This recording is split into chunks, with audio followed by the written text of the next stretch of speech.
Hello guys, तो कैसे हैं आप सब। उम्मीद है सभी खैरियत से होंगे। आज मैं एक और न्यू मनवा स्टार्ट करने वाली हूँ जिसका नाम है वेलकम टू रोज मैंशन। और ये कहानी हॉरर से ज्यादा सस्पेंस भरी हुई है और ये बहुत ही ज्यादा मजेदार है, आपको मजा आएगा। तो चले बिना किसी देरी के कहानी शुरू करते हैं। कहानी की शुरुआत होती है और हमें एक लेटर दिखाया जाता है जहाँ लिखा था वेलकम टू रोज मैनार। ये लेटर सिर्फ इसलिए लिखा जा रहा है ताकि आपके 1 साल के कॉन्ट्रैक्ट के लिए आप यहाँ पर सेफली और पीसफुली रह सके। और प्लीज अपने आप को इन रूल्स के साथ जितना जल्दी हो सके उतना जल्दी फैमिलियराइज कर लें, क्योंकि अगर आपने इनमें से एक भी रूल ब्रेक किया तो ये सिर्फ और सिर्फ आपकी रिस्पॉन्सिबिलिटी होगी आगे क्या होने वाला है।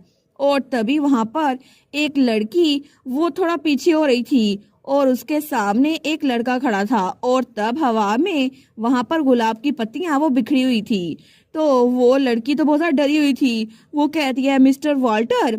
तो उसके सामने जो लड़का था उसके काले बाल और रेड आईज थी। तो तभी बैकग्राउंड में कोई कह रहा था, सबसे पहली बात, चाहे आपका कोई भी काम आपको असाइन किया जाए लेकिन आपके कॉन्ट्रैक्ट का पीरियड 1 साल है, उससे पहले आप कभी भी बाहर नहीं निकल सकते। तो तब वहां पर वो लड़का कहता है, मुझे तो आपके लिए बहुत ज्यादा बुरा लग रहा है। जैसा कि मैंने पहले बताया था, आप बार्टन में अपने कॉन्ट्रैक्ट के पीरियड के दौरान कहीं बाहर नहीं जा सकती। तो वो लड़की तो बहुत ज्यादा घबराई हुई थी, उसको तो कुछ समझ नहीं आ रही थी। लेकिन तभी वो अपने नाखून चबा रही थी तो उसके हाथ से खून निकलने लग जाता है। वो सोचती है, क्यों, आखिर क्यों, अभी मैं उस साइड डोर से बाहर निकली थी, फिर मैं आखिर दोबारा घूम के इसी जगह पे कैसे आ गई, मैं इस मेंशन के अंदर क्या कर रही हूँ। नहीं, लेकिन सबसे पहली बात, आखिर ये जगह मुझे बाहर निकलने क्यों नहीं देती, मैं इस जगह पे फंस क्यों चुकी हूँ। और उसके सामने वो लड़का वैसे ही खड़ा था। तो वो तो बिल्कुल डर की वजह से पागल हो रही थी। तो तभी वो वहां नीचे बैठ जाती है। तो उसके सामने जो लड़का था वो कहता है, आपको मुझसे और कुछ नहीं कहना मिस लॉयड। तो वो लड़की वो कांपती हुई आवाज में कहती है, मैं लेकिन तब उससे कुछ बोला नहीं जा रहा था। तो उसके सामने जो लड़का था वो हंसते हुए कहता है, यंग लेडी और यंग मास्टर आपको जरूर मिस करेंगे क्योंकि वो आपको बहुत पसंद करते थे मिस लॉयड। तो तभी वहां पीछे बटलर आता है, वो कहता है, मिस्टर वॉल्टर। तो वो लड़का कहता है, फ्रेडरिक तुम आ गए। तो बटलर कहता है, थैंक यू हमें असिस्ट करने के लिए, हमारी वजह से आपको मसला हुआ। तो वो लड़का कहता है, नहीं, इसके बारे में कोई भी मसला नहीं है, वैसे भी इस मीनार की अफेयर वो मेरे भी अफेयर है, तो इतना करना तो मेरा बनता था। आफ्टर ऑल वो भी बार्टन फैमिली का पार्ट है ना। वो लड़की सोचती है, आखिर ये क्या बकवास कर रहा है। तो बटलर कहता है, बिल्कुल हम लोग फैमिली का पार्ट है। तो मिस्टर वाल्टर कहता है, इसी वजह से मुझे लगता है कि मुझे इनके साथ खुद ही डील करना पड़ेगा। वो लड़की सोचती है, मेरे साथ डील करना पड़ेगा, लेकिन क्यों, वो तो बिल्कुल पागल हो रही थी। तो मिस्टर वाल्टर कहता है, क्या मीनार में कोई भी एम्प्टी पोजीशन नहीं है, लेकिन एक ट्यूटर जो कि अपना प्रॉमिस वो तोड़ दे, क्या वो हमारे लिए यूजफुल होगी या फिर नहीं। वो लड़की सोचती है, यूजफुल नहीं हूँ इनके लिए। तो मिस्टर वाल्टर कहता है, किचन के बारे में क्या, किचन में तो हमेशा स्टाफ की कमी होती है ना, हमें इसे वहां भेजना चाहिए। तो बटलर कहता है, जी जैसा कि आप कह रहे हैं ऐसा बिल्कुल ठीक है। और तभी वहां पर ताली बजाता है तो पीछे बहुत सारी मेड्स एक साथ आ गई थी उस लड़की के पास। तो वो लड़की तो उनको देखकर बहुत ज्यादा डर रही थी, लेकिन तभी वो लड़की आगे बढ़ती है और मिस्टर वाल्टर उसका पाँव पकड़ लेती है। वो कहती है, मेरी गलती थी, मुझे माफ कर दे, ये मेरी गलती थी, मेरा दिमाग खराब हो गया था, रोज की सेंट स्मेल कर करके मेरा दिमाग फटने वाला था, लेकिन मैं कभी भी रूल्स को ब्रेक नहीं करूंगी, मुझे माफ कर दे प्लीज एक बार। तो मिस्टर वाल्टर जो था उसके सामने वो उसका हाथ पकड़ते हुए कहता है, मिस लॉयड आप रोइए मत, क्योंकि मैं आपको पसंद तो करता था, लेकिन एक फैमिली के मेंबर के तौर पर आपको पनिश तो किया जाना चाहिए ना, क्योंकि आपने रूल ब्रेक किया है। और तभी बहुत सारे हाथ उसकी तरफ बढ़ते हैं जिनके हाथों में रोजेस थे। तो वो लड़की चिल्ला कहती है, नहीं बिल्कुल नहीं, और उसका चश्मा नीचे गिर गया था। तो वो चिल्ला रही थी, वो कहती है, प्लीज मिस्टर वाल्टर प्लीज मेरी जान बख्श दें। लेकिन तभी वहां पर उसकी चीखें दबाने के लिए बहुत सारे हाथ उसकी तरफ बढ़ते हैं। और तब थोड़ी देर बाद वहां पर वो लड़की गिरी पड़ी थी और वहां पर सिर्फ ब्लड था। तो तब वाल्टर कहता है, इसको साफ करो, मेक श्योर करना मैडम इसको मत देखे। तो बटलर कहता है, जी सर हम ऐसा ही करेंगे। तो वाल्टर कहता है, इसके अलावा हमें बच्चों के लिए एक नया ट्यूटर ढूंढना पड़ेगा। वो कहता है, मैं मैडम को इन्फॉर्म कर दूंगा।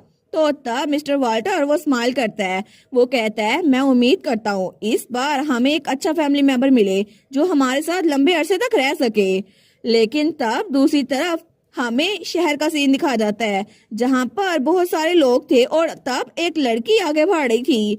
वो सोचती है हमेशा की तरह एक उदास दिन, और तब उसके जिंजर बाल थे।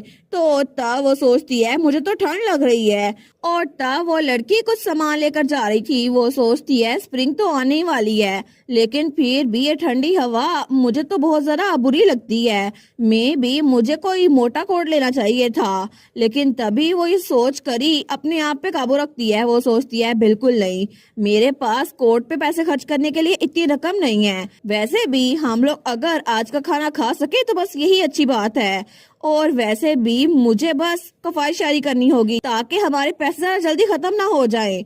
लेकिन कब तक, आखिर मैं कब तक ये सब कुछ कर सकती हूँ। और तब वो सोचती है आज सुबह ही मेरे पास एक लेटर आया था जहाँ लिखा था मिस रिशेल हॉवर्ड, हमें मिसिस कर्टिस की तरफ से आपके लिए रिकमेंडेशन मिली है क्योंकि हमने आपका रेज्यूमे देखा है और आप हैरिट प्राइवेट गर्ल्स एकेडमी में पढ़ी थी, आपके पास डिप्लोमा भी है।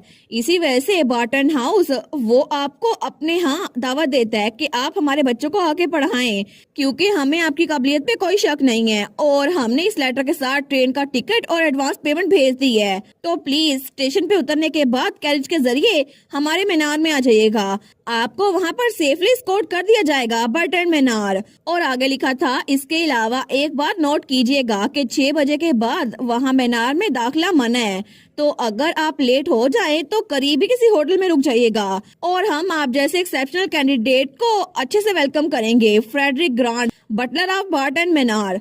तो रिशेल उसके पास वो लेटर था। वो सोचती है ये मेरा इकलौता चांस हो सकता है, और तभी उसे लगता है जब उसकी टीचर ने कहा था अगर तुमने ओटिस फैमिली के साथ कनेक्शन बना लिए ना तो फिर तुम्हारे लिए बहुत सारा मैरिज प्रपोजल आएंगे, तुम इस ऑफर को कबूल कर सकती हो। वो सोचती है मिसेस कर्टिस तो ऐसे ही कहा करती थी, फिर भी मुझे तो अभी तक अपने सारे कर्जे चुकाने हैं। लेकिन ओटिस मीनार वो तो डम्बलिन में है ना, जो कि बहुत ज्यादा दूर है।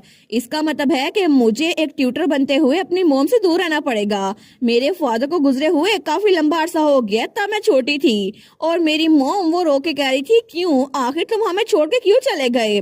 और इसी वजह से मेरे पास सिर्फ मेरी फैमिली बची है, मेरी मदर, तो मैं उनको छोड़ के कहीं नहीं जा सकती। वो सोचती है बिल्कुल नहीं, मैं अपनी मॉम को छोड़ के कहीं नहीं जाऊंगी। मुझे लगता है कि उनके पास सिर्फ मैं ही हूँ, तो मैं इस लेटर को रिजेक्ट कर दूंगी। मैं उनको छोड़ के बिल्कुल नहीं जा सकती। और तब अपने घर की तरफ बढ़ रही थी। वो सोचती है ऑफ कोर्स मैं डिसअपॉइंटेड हूँ, लेकिन इट्स ओके क्योंकि मैं यहाँ पर अच्छी हूँ, यहाँ पर मेरी मोम है, तो मुझे और कुछ नहीं चाहिए। ऑफ कोर्स मुझे उनके साथ अच्छा लगता है। और तभी वो दरवाजा खोलती है, वो कहती है मैं घर आ गई, लेकिन वहाँ पर कोई इसकी बात का जवाब नहीं देता। वो सोचती है मोम यहाँ पर नहीं है हमेशा की तरह, वो तो अभी भी उसी जगह पर होंगी, उसी रूम में जहाँ पर एक लैंप हमेशा जलता रहता है, मोम के लिटिल पैराडाइज। तो तब वो सोचती है मुझे उनको डिस्टर्ब नहीं करना चाहिए। वहाँ पर बहुत सारे लेटर आए हुए थे। वो सोचती है ये सारे बिल्स ये तो पहले से कम लग रहे हैं, लेकिन तब वहाँ पर एक लेटर भी था। वो कहती है 1 मिनट, क्या मोम ने फाइनली मेरी बात मान ली? तो जब वो अगला लेटर देखती है ना तो वो किसी टेलप ने लिखा था। वो सोचती है फिर से मिस्टर टेलप, लेकिन क्यों हमेशा से ही एक ही बात कहते हैं, क्या तुम सच में एक असिस्टेंट टीचर बनकर अपना कर्जा खुद चुका सकती हो? मैंने सुना कि तुम्हारा कर्जा बढ़ता जा रहा है, अगर तुम वापस मेरे पास आ जाओ तो मैं तुम्हारा कर्जा माफ कर दूंगा। और तुम्हें क्या लगता है तुम्हें दोबारा ऐसा कोई चांस मिलेगा? लेकिन उस लेटर को पढ़कर वो सोचती है डिस्गस्टिंग, मुझे वो सच में बहुत ज्यादा डिस्गस्टिंग लगता है। मेरे फादर के मरने के बाद उसने मेरे फादर के सारे एसेट्स हड़प लिए, सब कुछ, और अब वो चाहता है कि मैं अब उससे शादी कर लूं। तो तब वो सोचती है पहले मेरे पास फाइनेस्ट फर से बना हुआ एक कोट हुआ करता था, पहले मुझे पता भी नहीं था कि ठंडी सर्दियां होती कैसे हैं, और मैं लाउंज में बिल्कुल एक बिगड़ी हुई बच्ची की तरह बैठी रहती थी अपने मॉम और डैड के साथ। जब मेरा दिल करता था मैं अपने कमरे में जाके पेंटिंग करती थी, पियानो प्ले करती थी और दिल भर के खाना खाती थी। लेकिन वो दिन भी मेरे पास थे तब तक जब तक मेरे फादर जिंदा थे। इसके बाद बिल्कुल भी नहीं। और वो बदतमीज थॉमस टेलप, उसकी इतनी हिम्मत कि वो मेरे करीब आए। अगर फादर जिंदा होते ना तो ऐसा कुछ नहीं होता।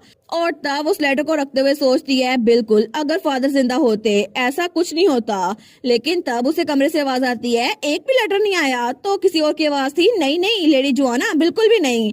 तो वो सोचती है, क्या मोम, ये तो मदर की आवाज है ना, क्या वो मेरा इंतजार कर रही थी? लेकिन उसकी माँ की आवाज आ रही थी, भूल जाओ इसको, वो बदतमीज लोग वो मुझे जानबूझ के इग्नोर कर रहे हैं।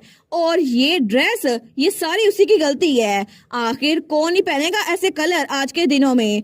तो वहां पर जो मेड थी वो कहती है, कम ऑन मैडम, आपको तो पहले ही कुछ महीनों पहले इतना अच्छा ड्रेस मिल चुका है, तो आप दोबारा से क्यों बनवा रही हैं?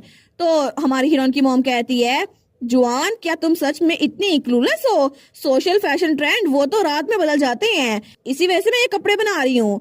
तो हमारी हीरोइन सोचती है, एक बार फिर से मेरी मॉम कपड़ों के पीछे पागल है, जिनका खर्चा हमारे पूरे महीने के खाने के बराबर निकलता है। लेकिन अगर मैं अंदर गई तो फिर से हम लोग लड़ाई करेंगे, मेरी मॉम के साथ मेरी आर्गुमेंट होगी।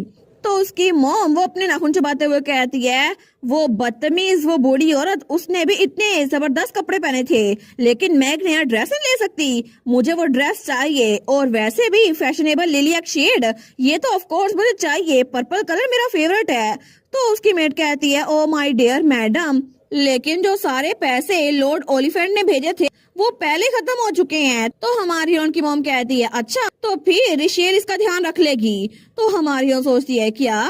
तो रिशेल की मॉम कहती है, वो कभी भी अपनी माँ को एक ड्रेस लेने से नहीं रोकेगी, है ना, वो कैसे रोक सकती है? तो वो मेड कहती है, मैडम लेडी रिशेल वो तो बहुत मुश्किल से रेस्ट कर पाती है, वो तो काम करके के थक जाती हैं। तो हमारी हीरोइन की मॉम कहती है, क्या फर्क पड़ता है, किसने उसे कहा था कि खुद जाके पैसे कमाए? जुआन, उसको तो उस फैमिली में शादी कर लेनी चाहिए थी, इससे सारे मसले हल हो जाते, लेकिन वो जानबूझ के काम कर रही है, आखिर उसे इतना फिक्रमंद होने की जरूरत ही क्या है? तो वो मेड कहती है, वेल क्या आप प्लीज ट्रस्ट फंड वो तो अपनी बेटी के नाम कर सकती है ना मैडम? तो हमारी हीरोइन सोचती है, क्या ट्रस्ट फंड? तो वो मेड कहती है, मैं समझ सकती हूँ कि आप अपनी बेटी से रेगुलर स्टाइपेंड जो लॉर्ड ओलिफेंट भेजते हैं वो छुपाती हैं, लेकिन ट्रस्ट फंड भी छुपा रही हैं। तो हमारी हीरोइन की मॉम चिल्ला कहती है, मैं हाउस होल्ड के फाइनेंसेस को हैंडल करती हूँ, मेरे पास हर एक रीजन है कि मैं अपनी बेटी से पैसे छुपा के रखूं, और प्लीज जुआना मुझे एक नया ड्रेस चाहिए। लेकिन तभी जब वो दरवाजे की तरफ देखती है ना, तो तभी रिशेल दरवाजा खोलती है। वो कहती है, क्या? तो उसकी मॉम वो तो हैरान रह गई थी, लेकिन तब रिशेल वो और जरा शौक थी। वो कहती है, आखिर इसका क्या मतलब हुआ मॉम, ट्रस्ट फंड? लेकिन आपने पहले कभी भी मुझे इस बारे में बताया क्यों नहीं? तो उसकी मॉम कहती है, रिशेल। तो वो नैनी भी कहती है, ओ डियर मिस रिशेल, आप वापस आ गई। तो हमारी हीरोइन के हाथ तो कांप रहे थे। वो कहती है, एक ट्रस्ट फंड? आपने कहा ट्रस्ट फंड, लेकिन जब मैंने आपसे पूछा था तो आपने कहा था कि फादर की ट्रेड शिप डूबने के साथ साथ हर एक चीज हमारे पास गायब हो गई है, हमारे पास एक सिंगल पेनी नहीं बची। तो उसकी मॉम कहती है, अच्छा। तो हमारी हीरोइन कहती है, और आप मुझे बता रही हैं कि वाइकाउंट ओलिफेंट आपको रेगुलरली पैसे भेजते हैं, फिर भी आपने कभी भी वो मुझे नहीं बताया, और जब भी मैं आपको अपनी सिचुएशन के बारे में एक्सप्लेन करती हूँ तो आपने कभी भी मुझे उन पैसों के बारे में नहीं बताया। तो इसका मतलब है कि ये सब कुछ ये बेकार था। तो उसकी मॉम वो तो बिना कोई जवाब दिए अपनी चाय पी रही थी। तो रिशेल वो बिल्कुल शॉक होके फ्रीज हो गई थी। वो सोचती है, क्या वो अपने सामने देखती है? तो तब उसकी मॉम तो आराम से चाय पी रही थी, लेकिन उनको तो कोई फर्क नहीं पड़ा था, और वो लैंप वहां पे जगमगा रहा था। तो रिशेल कहती है, इसका मतलब है ये सब कुछ झूठ था, है ना? तो उसकी मॉम थोड़ा फ्लिंच करती है। तो तभी रिशेल उसको अपने आप पे हंसी आ रही थी। वो सोचती है, इसका मतलब है ये सब कुछ ऐसे ही था, और उसके हाथ में जो सामान था वो नीचे गिर गया था। तो तब वो सोचती है, अभी मैं सोच रही हूँ तो कभी कभार हफ्ते में हमें बहुत सारे लेटर रिसीव होते थे, लेकिन इसका मतलब है कि मदर वो अपनी फैमिली से पैसे रिसीव कर रही थी, मुझे कोई आइडिया नहीं था, लेकिन मदर उन्होंने मुझे कभी भी इस बारे में बताया नहीं, और मैं बार बार ट्यूशन पढ़ाकर अपनी मॉम के लिए पैसे जमा कर रही थी। तो रिशेल चिल्ला कहती है, मदर क्या कभी ऐसा कोई टाइम था जब मैंने आपको वो चीज ना दी हो जो आपको चाहिए हो? तो उसकी मॉम कहती है, क्या? तो हमारी हीरोइन कहती है, मैं समझ सकती हूँ कि आप एक नोबल लेडी थी जो कि एक वेल्दी हाउस होल्ड में भरी हुई थी। इसी वजह से फादर के गुजरने के बाद भी आप रोती रही थी। लेकिन जब हमारे फाइनेंसिस बहुत ज्यादा डिफिकल्ट थे और हमारे पास खाने के लिए कुछ भी नहीं था, फिर भी आप रोज नए ब्रांड की चीजें लेती थी। मैंने आपको समझने की कोशिश की थी। तो उसकी मॉम कहती है, तुम कह रही हो कि मैं फजूल खर्ची करती हूँ, तुम अपनी माँ को सेल्फिश कह रही हो। तो रिशेल कहती है, मदर अगर आपने उन फंड्स में से कुछ भी घर में कंट्रीब्यूट किया होता ना, तो ये जगह थोड़ी ब्राइट होती, हमारा घर सेफ होता, हम एक और मेड रख सकते ताकि एना और जोआना का बर्डन कम हो सके। लेकिन क्यों? तो उसकी मॉम अपना सर पकड़ते हुए कहती है, तुम मुझसे कह रही हो मैंने क्यों छुपाया? क्योंकि ये इमरजेंसी फंड था और इसीलिए मैंने तुम्हें नहीं बताया। तो रिशेल चिल्ला कहती है, इमरजेंसी फंड इमरजेंसी में यूज होता है और अभी हमारे पास कोई पैसे नहीं है, आखिर आप उसको इस्तेमाल क्यों नहीं करती? कभी भी आपने मुझे इस बारे में बताया ही नहीं, हालांकि आपको ये फंड्स कई सालों से मिल रहे हैं। तो उसकी माँ कहती है, फिर क्या? आखिर तुम अपनी माँ से जुबान कैसे चला सकती हो? क्या तुम कह रही हो कि मुझे तुमसे माफी मांगनी चाहिए? रिशेल कहती है, मैं ऐसा कुछ नहीं कह रही, लेकिन मैं तो बस ये कह रही हूँ कि पैसे कमाते हुए मुझे बहुत ज्यादा स्ट्रगल होती है। तो उसकी मॉम कहती है, अच्छा सिर्फ तुम्हें स्ट्रगल होती है? सिर्फ तुम्हें अपने बारे में हर कुछ पता है, लेकिन मेरे बारे में कुछ नहीं पता।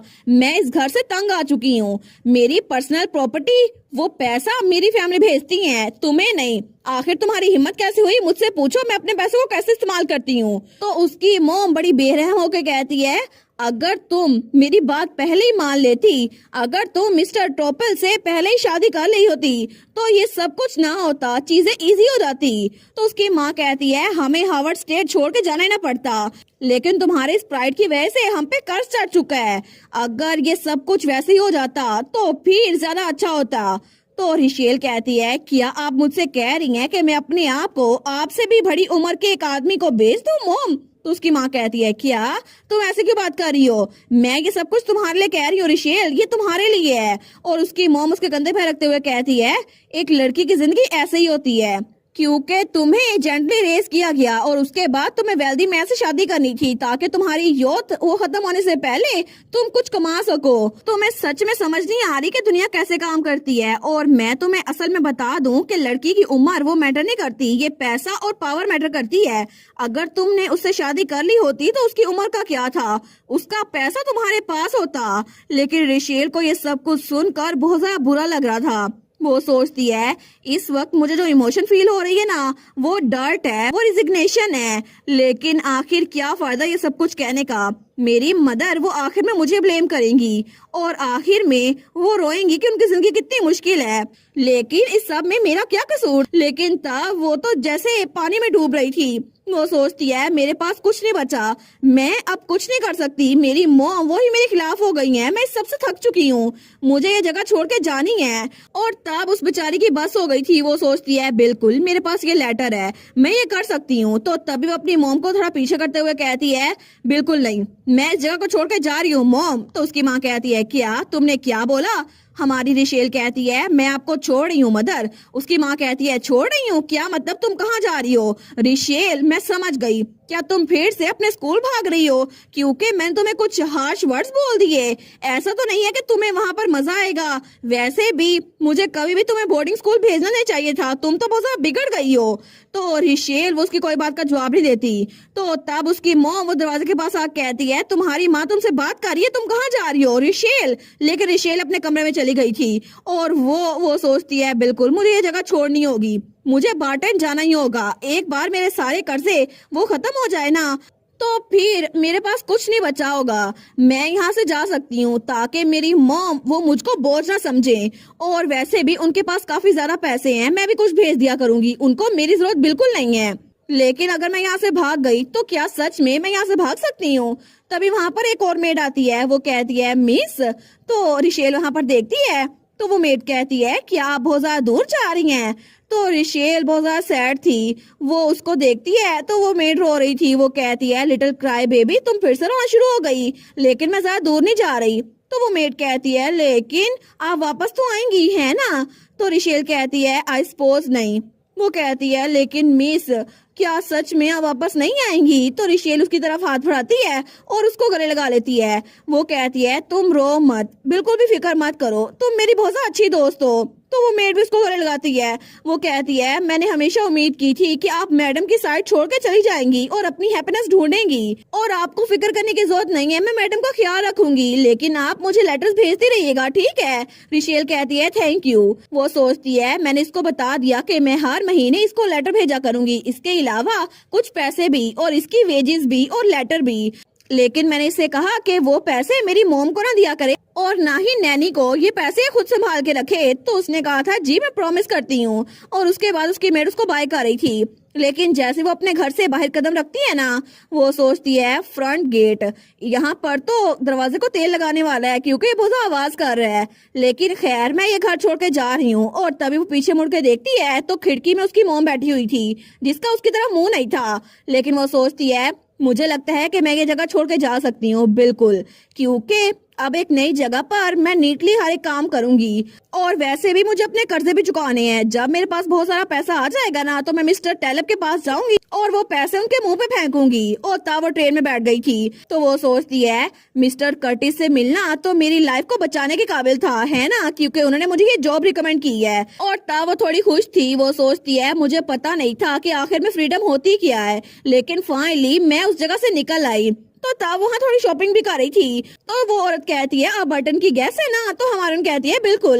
लेकिन थोड़ी देर बाद वो बाकी मुसाफिरों से रास्ता पूछ रही थी कि ओटिस मेंशन कहाँ पर है। तो तब वहाँ पे कुछ घोड़ा गाड़ी खड़ी हुई थी, लेकिन वहाँ पर एक बूढ़ा आदमी और एक यंग आदमी वो लड़ रहे थे। वो सोचती है सच में मुझे ये पहुँचा तो देंगे ना, तो वो यंग आदमी कहता है आप प्लीज बैठ जाए मैडम। तो हमारी हीरोइन वो सोचती है बिल्कुल अब मैं वहाँ चली जाऊंगी, इट्स ओके, ये सब कुछ मैं कर सकती हूँ। और थोड़ी देर बाद वो घोड़ा गाड़ी में हुई थी। लेकिन तब वहां पर आगे वो लोग एक जंगल में जा रहे थे।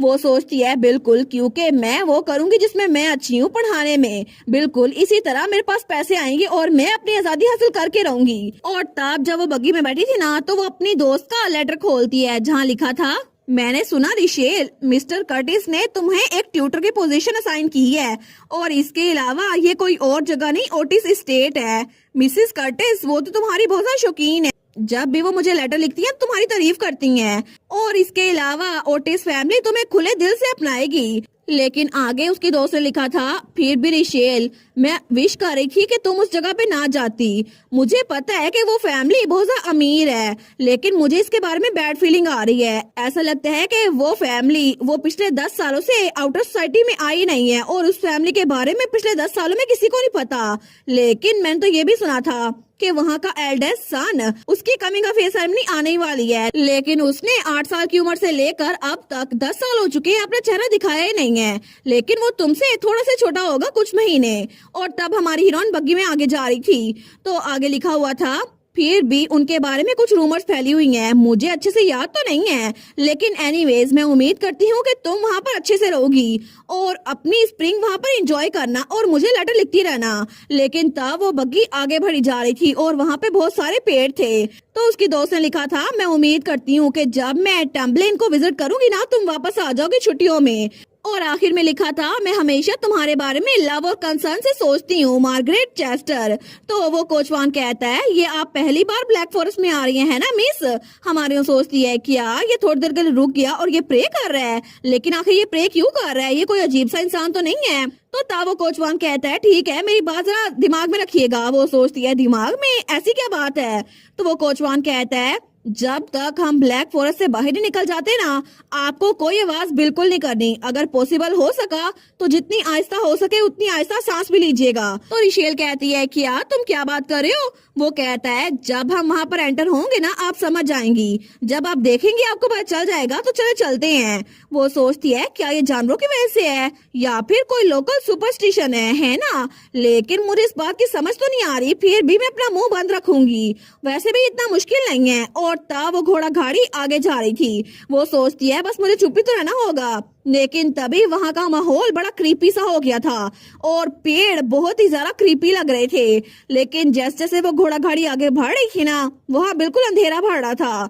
हमारी लोग सोचती है ऐसा लगता है कि बिल्कुल रात हो गई है, क्या इसी वजह से लोग इसको ब्लैक फॉरेस्ट कहते हैं।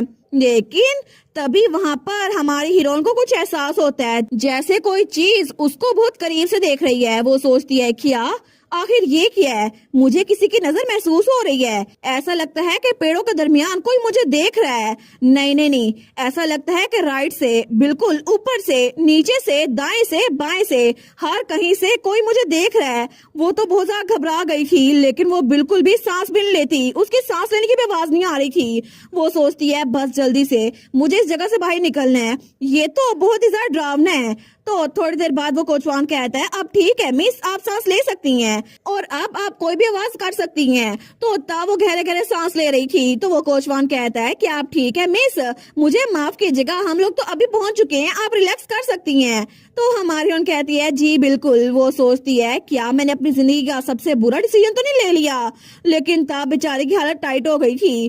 तो वो कोचवान कहता है आपके लिए बहुत टफ रहा होगा ना। हमारी उन कहती है आखिर वो फॉरेस्ट था क्या?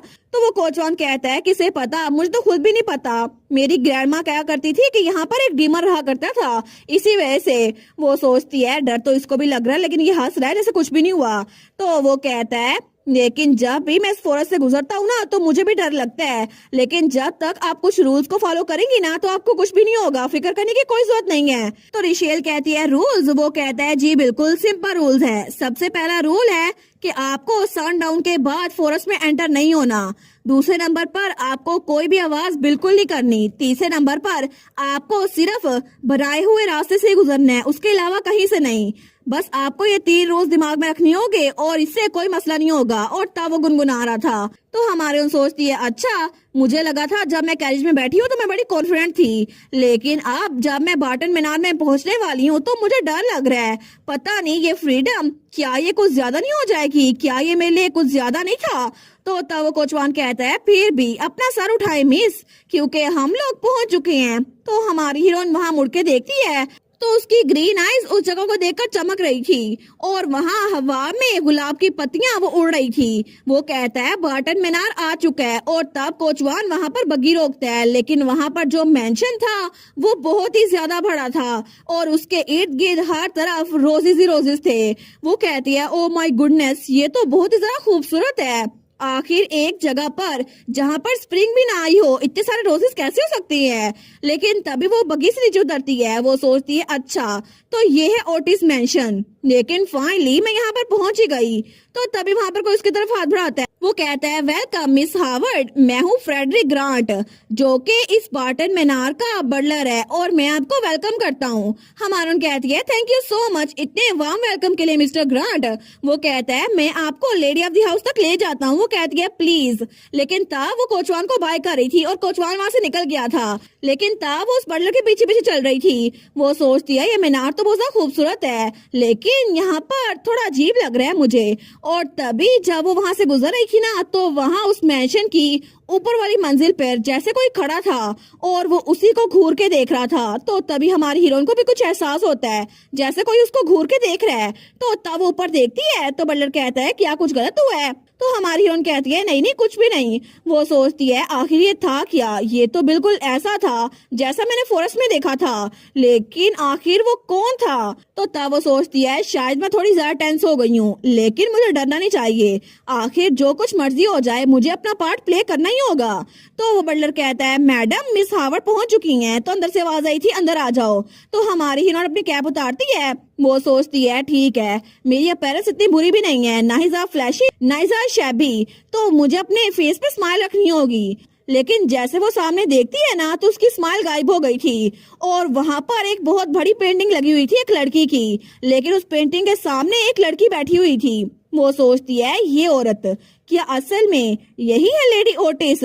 तो वो लड़की कहती है ओ माई, तो तुम आ ही गई, वेलकम मिस हार्वर्ड, आपसे मिलकर बहुत ज्यादा खुशी हुई। हमारी हीरोइन उसके चेहरे पे स्माइल थी। वो सोचती है ये औरत ये तो मुझे मिसेस ओटिस लग रही है ना, लेकिन इनके बारे में कुछ तो अजीब लग रहा है। तो तब मिसेस ओटिस उठती हैं और हमारी हीरोइन के पास आकर उसको पकड़ लेती हैं। वो सोचती है क्या ये तो मेरी मोम की उम्र की हैं, लेकिन आखिर ये ऐसा कर क्यों रही हैं? तो तब भी मिसेस ओटिस उसको गले लगा लेती है। तो तब मिसेस ओटिस हमारी हीरोइन को गले लगाते हुए कहती है आपसे मिलकर बहुत अच्छा लगा मिस हार्वर्ड। तो हमारी हीरोइन तो बिल्कुल शॉक हो गई थी। तो मिसेस ओटिस तो स्माइल कर रही थी। वो कहती है सच में मैं तो आपका इंतजार कर रही थी, और वो थी mistress of Otis family Jacqueline Otis. तो हमारी और सोचती है इनकी रिंग्स मुझे लगता है ये मुझे चुभ रही हैं, मेरी बैक पे दर्द हो रहा है, आखिर इन्होंने इतनी सारी रिंग्स क्यों पहनी हुई हैं। लेकिन तब वो पीछे होते हुए कहती है मैं फाइनली तुमसे मिल पाई, मैं बहुत ज्यादा खुश हूँ। तो हमारी ओन कहती है मैं भी आपसे मिलकर बड़ी खुश हूँ मिसेस ओटिस। लेकिन तब वो मिसेस ओटिस को देखकर सोचती है मैं किसी की अपीयरेंस से उनको जज तो नहीं करती, लेकिन मुझे लगता है कि इन्होंने कुछ ज्यादा ही ज्वेलरीज पहनी हुई हैं और इनको देखकर तो बिल्कुल नहीं लगता कि इनका बेटा वो एक अडल्ट बनने वाला है। तो तब मिसेस ओटिस कहती है मैंने सुना था कि तुम एक कैपेबल ट्यूटर हो और अब मैं तुम्हें देख रही हूँ तो तुम देखने में भी वाइज लग रही हो। तो हमारा कहती है अच्छा। तो मिसेस ओटिस कहती है इधर आओ हम बैठ के बातें करते हैं। वो सोचती है एटलीस्ट मैंने पहला इंप्रेशन तो अच्छा डाला ना। तो तब वो मिसेस ओटिस की बात मान लेती है और वहाँ सोफे पे उनके सामने जाके बैठ जाती है। तो वहाँ पे बाकी मेड्स भी आ गई थी, तो तब उनको चाय पेश की जाती है। तो मिसेस ओटिस कहती है तुमने इस बारे में सुन लिया होगा है ना, लेकिन सारे के सारे ट्यूटर्स जो हमने हायर किए थे ना वो 1 महीने बाद ही छोड़ के चले जाते हैं, ये तो बहुत बड़ा सरदर्द था। हमारा कहती है आपके लिए तो बहुत बड़ा मसला रहा होगा ना मैडम। तो वो कहती है बिल्कुल, लेकिन अब तुम जैसी कोई एक्सलेंट लड़की यहाँ पर आ गई है ना तो फिर अच्छी बात है। तो हमारी हीरोइन कहती है आप तो मेरी तारीफें की जा रही हैं। वो कहती है मैं तो सोच ही रही थी कि हमें कोई इससे बेहतर मिलेगा ही नहीं, लेकिन तभी उसने हमारी हीरोइन के सामने कॉन्ट्रैक्ट रख दिया था। वो कहती है ठीक है अब तो जल्दी से इस एम्प्लॉयमेंट कॉन्ट्रैक्ट को साइन कर दो, क्या हम इससे स्टार्ट करें। हमारी हीरोइन उस कॉन्ट्रैक्ट को देखती है, वो सोचती है एक एम्प्लॉयमेंट कॉन्ट्रैक्ट, लेकिन मेरे लिए तो ये अनयूजुअल है क्योंकि अक्सर जब भी मैं ट्यूशन पढ़ाने जाती थी ना तो मुझे बस वो कहते थे कि अब से आप यहाँ पर काम करेंगी, कोई कॉन्ट्रैक्ट नहीं होता था। वो कहती है 1 मिनट माय लेडी। तो मिसेस ओटिस कहती है फिक्र मत करो, यहाँ पे कुछ भी अजीब नहीं लिखा, यहाँ पे बस ये लिखा है कि तुम्हें हमारे घर की बातें बाहर नहीं बतानी और एम्प्लॉयमेंट पीरियड के बारे में लिखा है। तुम यहाँ मेंशन के मामलात को बाहर किसी को नहीं बता सकती और तुम्हारे कॉन्ट्रैक्ट का ड्यूरेशन 1 साल है और आउटिंग्स के लिए तुम्हें परमिशन चाहिए होगी। तो हमारी हीरोइन सोचती है ये तो बिल्कुल सिंपल चीजें लग रही हैं मुझे लगता है मुझे इसे साइन कर देना चाहिए और तब वो वहाँ अपना नाम साइन कर रही थी। वो सोचती है मुझे लगता है मैंने ठीक फैसला किया, लेकिन जैसे उसने साइन किया था ना तो तभी वो मेड वो कॉन्ट्रैक्ट उठा लेती है। तो तब वो कहती है प्लीज ये फाउंटेन पेन भी मुझे दे दे। हमारी कहती है जी बिल्कुल। तो तब मिसेस ओटिस तो बड़ी खुश हो गई थी, वो कहती है तुम भी फैमिली का पार्ट बन चुकी हो, मैं बहुत ज्यादा खुश हूँ। तो तब वो कहती है तुमने अभी तक खाना नहीं खाया होगा ना, क्या हम थोड़ा खाना खा लें। वो कहती है थैंक यू मैडम। तो तब मिसेस ओटिस अपनी मेड से कहती है डॉक्यूमेंट्स को संभाल के रखना। वो कहती है जी मैडम। तो तब मिसेस ओटिस कहती है तुम्हें ओटिस स्टेट कैसी लगी। वो कहती है ये तो सच में बहुत ज्यादा ब्यूटीफुल है और तब हमारी हीरोइन स्माइल कर रही थी, लेकिन तभी वो कहती है अभी इस बारे में मैं सोच रही हूँ, तो क्या ये ठीक होगा अगर मैं आपसे बच्चों के बारे में पूछूं, क्योंकि जो लेटर मुझे रिसीव हुआ था ना उसमें बताया गया था कि मुझे ओटिस फैमिली के छोटे बच्चों को पढ़ाना होगा और जैसे कि उस लेटर में मेंशन था वो दोनों तो बहुत ज्यादा शरारती बच्चे हैं, इसी वजह से सारी की सारी ट्यूटर्स वो छोड़ के जा चुकी हैं, लेकिन इसी वजह से मुझे ये जॉब मिली थी है ना। वो कहती है मुझे लगता है ये अच्छा होगा अगर आप मुझे बता दें कि वो बच्चे किस तरह के हैं, लेकिन तब वो मिसेस ओटिस को देखती है तो वो तो उसकी बात पे फोकस कर ही नहीं रही थी, उसका फोकस तो अपनी चाय पर था। तो तब वो कहती है जिन बच्चों का तुम ध्यान रखोगी ना वो ट्विंस होंगे, एक लड़का और एक लड़की। हमारा कहती है अच्छा ट्विंस, ये तो कितने लवली है ना। तो मिसेस ओटिस वो हंसते हुए कहती है लवली, आखिर उनके बारे में क्या लवली हो सकता है, तुम जरूर मजाक कर रही होगी है ना। हमारे सोचती है शायद इनको लगता है कि ट्विंस होना अच्छी बात नहीं होती। वो कहती है अच्छा बच्चों की उम्र क्या है। तो मिसेस ओटिस वो कहती है मुझे जरा सोचने दो, 6 साल या फिर 8 साल। तो हमारे कहती है क्या आपके दिमाग में कोई एजुकेशनल डायरेक्शन है जिसकी वजह से मैं बच्चों को ऐसे पढ़ाऊं। वो कहती है नहीं मैं सब कुछ तुम पे छोड़ती हूँ, लेकिन एक बात कभी भी वो बच्चे मेरी नजर के सामने नहीं आने चाहिए। तो हमारे सोचती है क्या। वो कहती है मैं ये बात दिमाग में रखूंगी, लेकिन वो सोचती है लगता है इनको अपने बच्चे पसंद नहीं है, शायद इनको लगता है बच्चे इनको तंग करते हैं। तो वो कहती है तो क्या मैं अभी बच्चों से मिल सकती हूँ। तो मिसेस ओटिस कहती है नहीं तुम कल मिल सकती हो, वैसे भी शाम का टाइम हो गया है और वैसे भी क्या फर्क पड़ता है, तुम आज से स्टार्ट करो या फिर कल से। और तब मिसेस ओटिस कहती है जोसेफिन। तो हेडमेट कहती है जी। तो मिसेस ओटिस कहती है टीचर बहुत ज्यादा थक गई होगी ना तो इनको ले जाओ और उनको रेस्ट करे और इसके बाद इनको डिनर पे हमारे साथ ज्वाइन करवाना। तो हमारे उन कहती है मैडम मैं आपकी कंसर्न को अप्रिशिएट करती हूँ, लेकिन। तो मिसेस ओटिस कहती है जोसेफिन जल्दी जाओ और मिस हॉवर्ड को उनका कमरा दिखाओ। तो हमारी ह्यून कहती है क्या? तो वो मेड कहती है जी मैडम, लेकिन तब उसका सामान लेकर आगे बढ़ गई थी। तो तब वो मेड कहती है मैं हूँ जोसेफिन एंड्री, मैं यहाँ स्टेट की हेड मेड हूँ और हमने आपके लिए एक कमरा 3rd फ्लोर पे तैयार करवा दिया है जो कि बच्चों के कमरा के साथ ही है। तो तब वो सीढ़ियाँ चढ़ के ऊपर जा रही थी और हमारी हीरोइन उसके पीछे पीछे जा रही थी। वो सोचती है आखिर में मुझे बच्चों के बारे में कुछ भी पता नहीं चल सका, इसलिए मुझे लगता है मुझे बच्चों की नैनी से थोड़ी डिटेल्स लेनी चाहिए। तो तभी जोसेफिन वहाँ रुक जाती है। हमारून कहती है क्या कुछ गलत हुआ है? तो जोसेफिन कहती है मैं तो आपके कमरे की लाना ही भूल गई, मैं अभी जाकर लेके आती हूँ। हमारून कहती है कोई बात नहीं, आप बाद में लेके आ सकती हैं। वो कहती है नहीं, की बहुत ज्यादा इम्पोर्टेंट होती है, उसके बगैर यहाँ पर कोई काम नहीं चलता और अपने कमरे को लॉक करना बहुत ज्यादा इम्पोर्टेंट है। हमारून कहती है कम से कम आप लगेज तो यहाँ पे छोड़ के जा सकती है ना, लेकिन वो उसकी बातें सुनती और लगेज भी साथ लेके जा रही थी। हमारून कहती है जोसेफिन, लेकिन वो बेचारी तो पीछे अकेली लगी थी। वो सोचती है मैं क्या करूं, क्या ओटिस फैमिली के रूल्स इतने ज्यादा स्ट्रिक्ट है? मुझे लगता है यहाँ पर है ना थोड़ा मुश्किल होगा। तो तभी वहाँ पर उसको किसी के खेलने की आवाज आ रही थी। तो वो सोचती है मुझे हेडमेड ने कहा था मेरे कमरे के साथ वाला कमरा बच्चों का है ना, तो क्या बच्चे खेल रहे हैं? लेकिन तब उसे याद आता है जब मिस ओटिस ने कहा था तुम उनसे कल मिल सकती हो और बच्चों को मेरे सामने बिल्कुल मत लेकर आना। वो सोचती है चलो अच्छा हुआ वो लोग खेल रहे हैं ना, तो कोई बात नहीं, मैं कल मिल लूंगी। और तब वहाँ पे जो स्टैचूज थे वो उनको देख रही थी और थोड़ी देर बाद वो सारी पेंटिंग्स को देख रही थी। लेकिन तभी वो एक पेंटिंग के सामने जाकर रुकती है जहाँ पर एक फैमिली थी और वहाँ पर एक आदमी, उसकी वाइफ और उनका बेटा था। तो हमारी हीरोइन उस पेंटिंग को देखी जा रही थी। वो कहती है ऐसा लगता तो नहीं कि ये अभी वाली ओटिस फैमिली है। तो तभी वहाँ पर कोई आते हुए कहता है ये पोर्ट्रेट पहले लॉर्ड ओटिस का है। तो हमारी हीरोइन पीछे देखती है। वो सोचती है ये आवाज ये तो बहुत ज्यादा जेंटल लग रही है, ऐसा लगता है कि कोई बहुत ज्यादा नरम दिल इंसान है। तो वहाँ पे जो कोई भी था वो आते हुए कहता है एक्चुअली ये इससे भी ज्यादा डीपर है, ओटिस फैमिली की हिस्ट्री बहुत ज्यादा पुरानी है।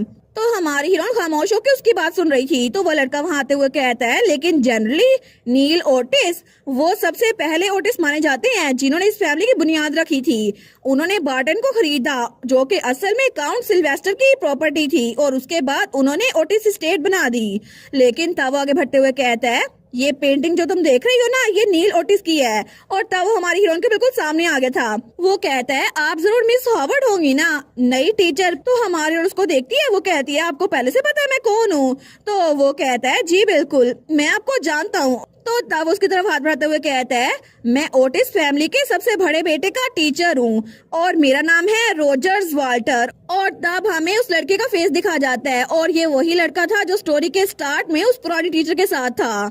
लेकिन तब वो कहता है मैं भी एक प्राइवेट ट्यूटर हूँ, मेरा नाम रोजर्स वाल्टर है और आप मुझे रोजर्स कह सकती हैं। और तब वो कहता है मुझे माफ कीजिएगा, मुझे लगता है मैंने एक्साइटमेंट में आपको डरा दिया। हमारून कहती है अच्छा ये भी मेरा टीचर है। वो तो बेचारी शॉक हो गई थी। वो कहता है मिस हावर्ड। तो वो कहती है अरे हाँ आपसे मिलकर खुशी हुई मिस्टर वाल्टर, मुझे आपके साथ काम करके अच्छा लगेगा। तो तब उसे हाथ मिलाते हुए कहता है नहीं नहीं अच्छा तो मुझे लगेगा। और तब वो कहता है मेंशन में हर कोई आपके आने के दिन गिन रहा था मिस हावर्ड। हमारून कहती है मुझे लगता है कि आजकल नया ट्यूटर ढूंढना बिल्कुल भी आसान नहीं है। वो कहता है जी बिल्कुल। तो तब उसको आंख मारते हुए कहता है यंग मास्टर की वजह से मुझे लगता है कि हमें नए टीचर का इंतजाम जल्दी करना पड़ा था और मैं खुश हूँ कि आप यहाँ पर आ गई मिस हावर्ड।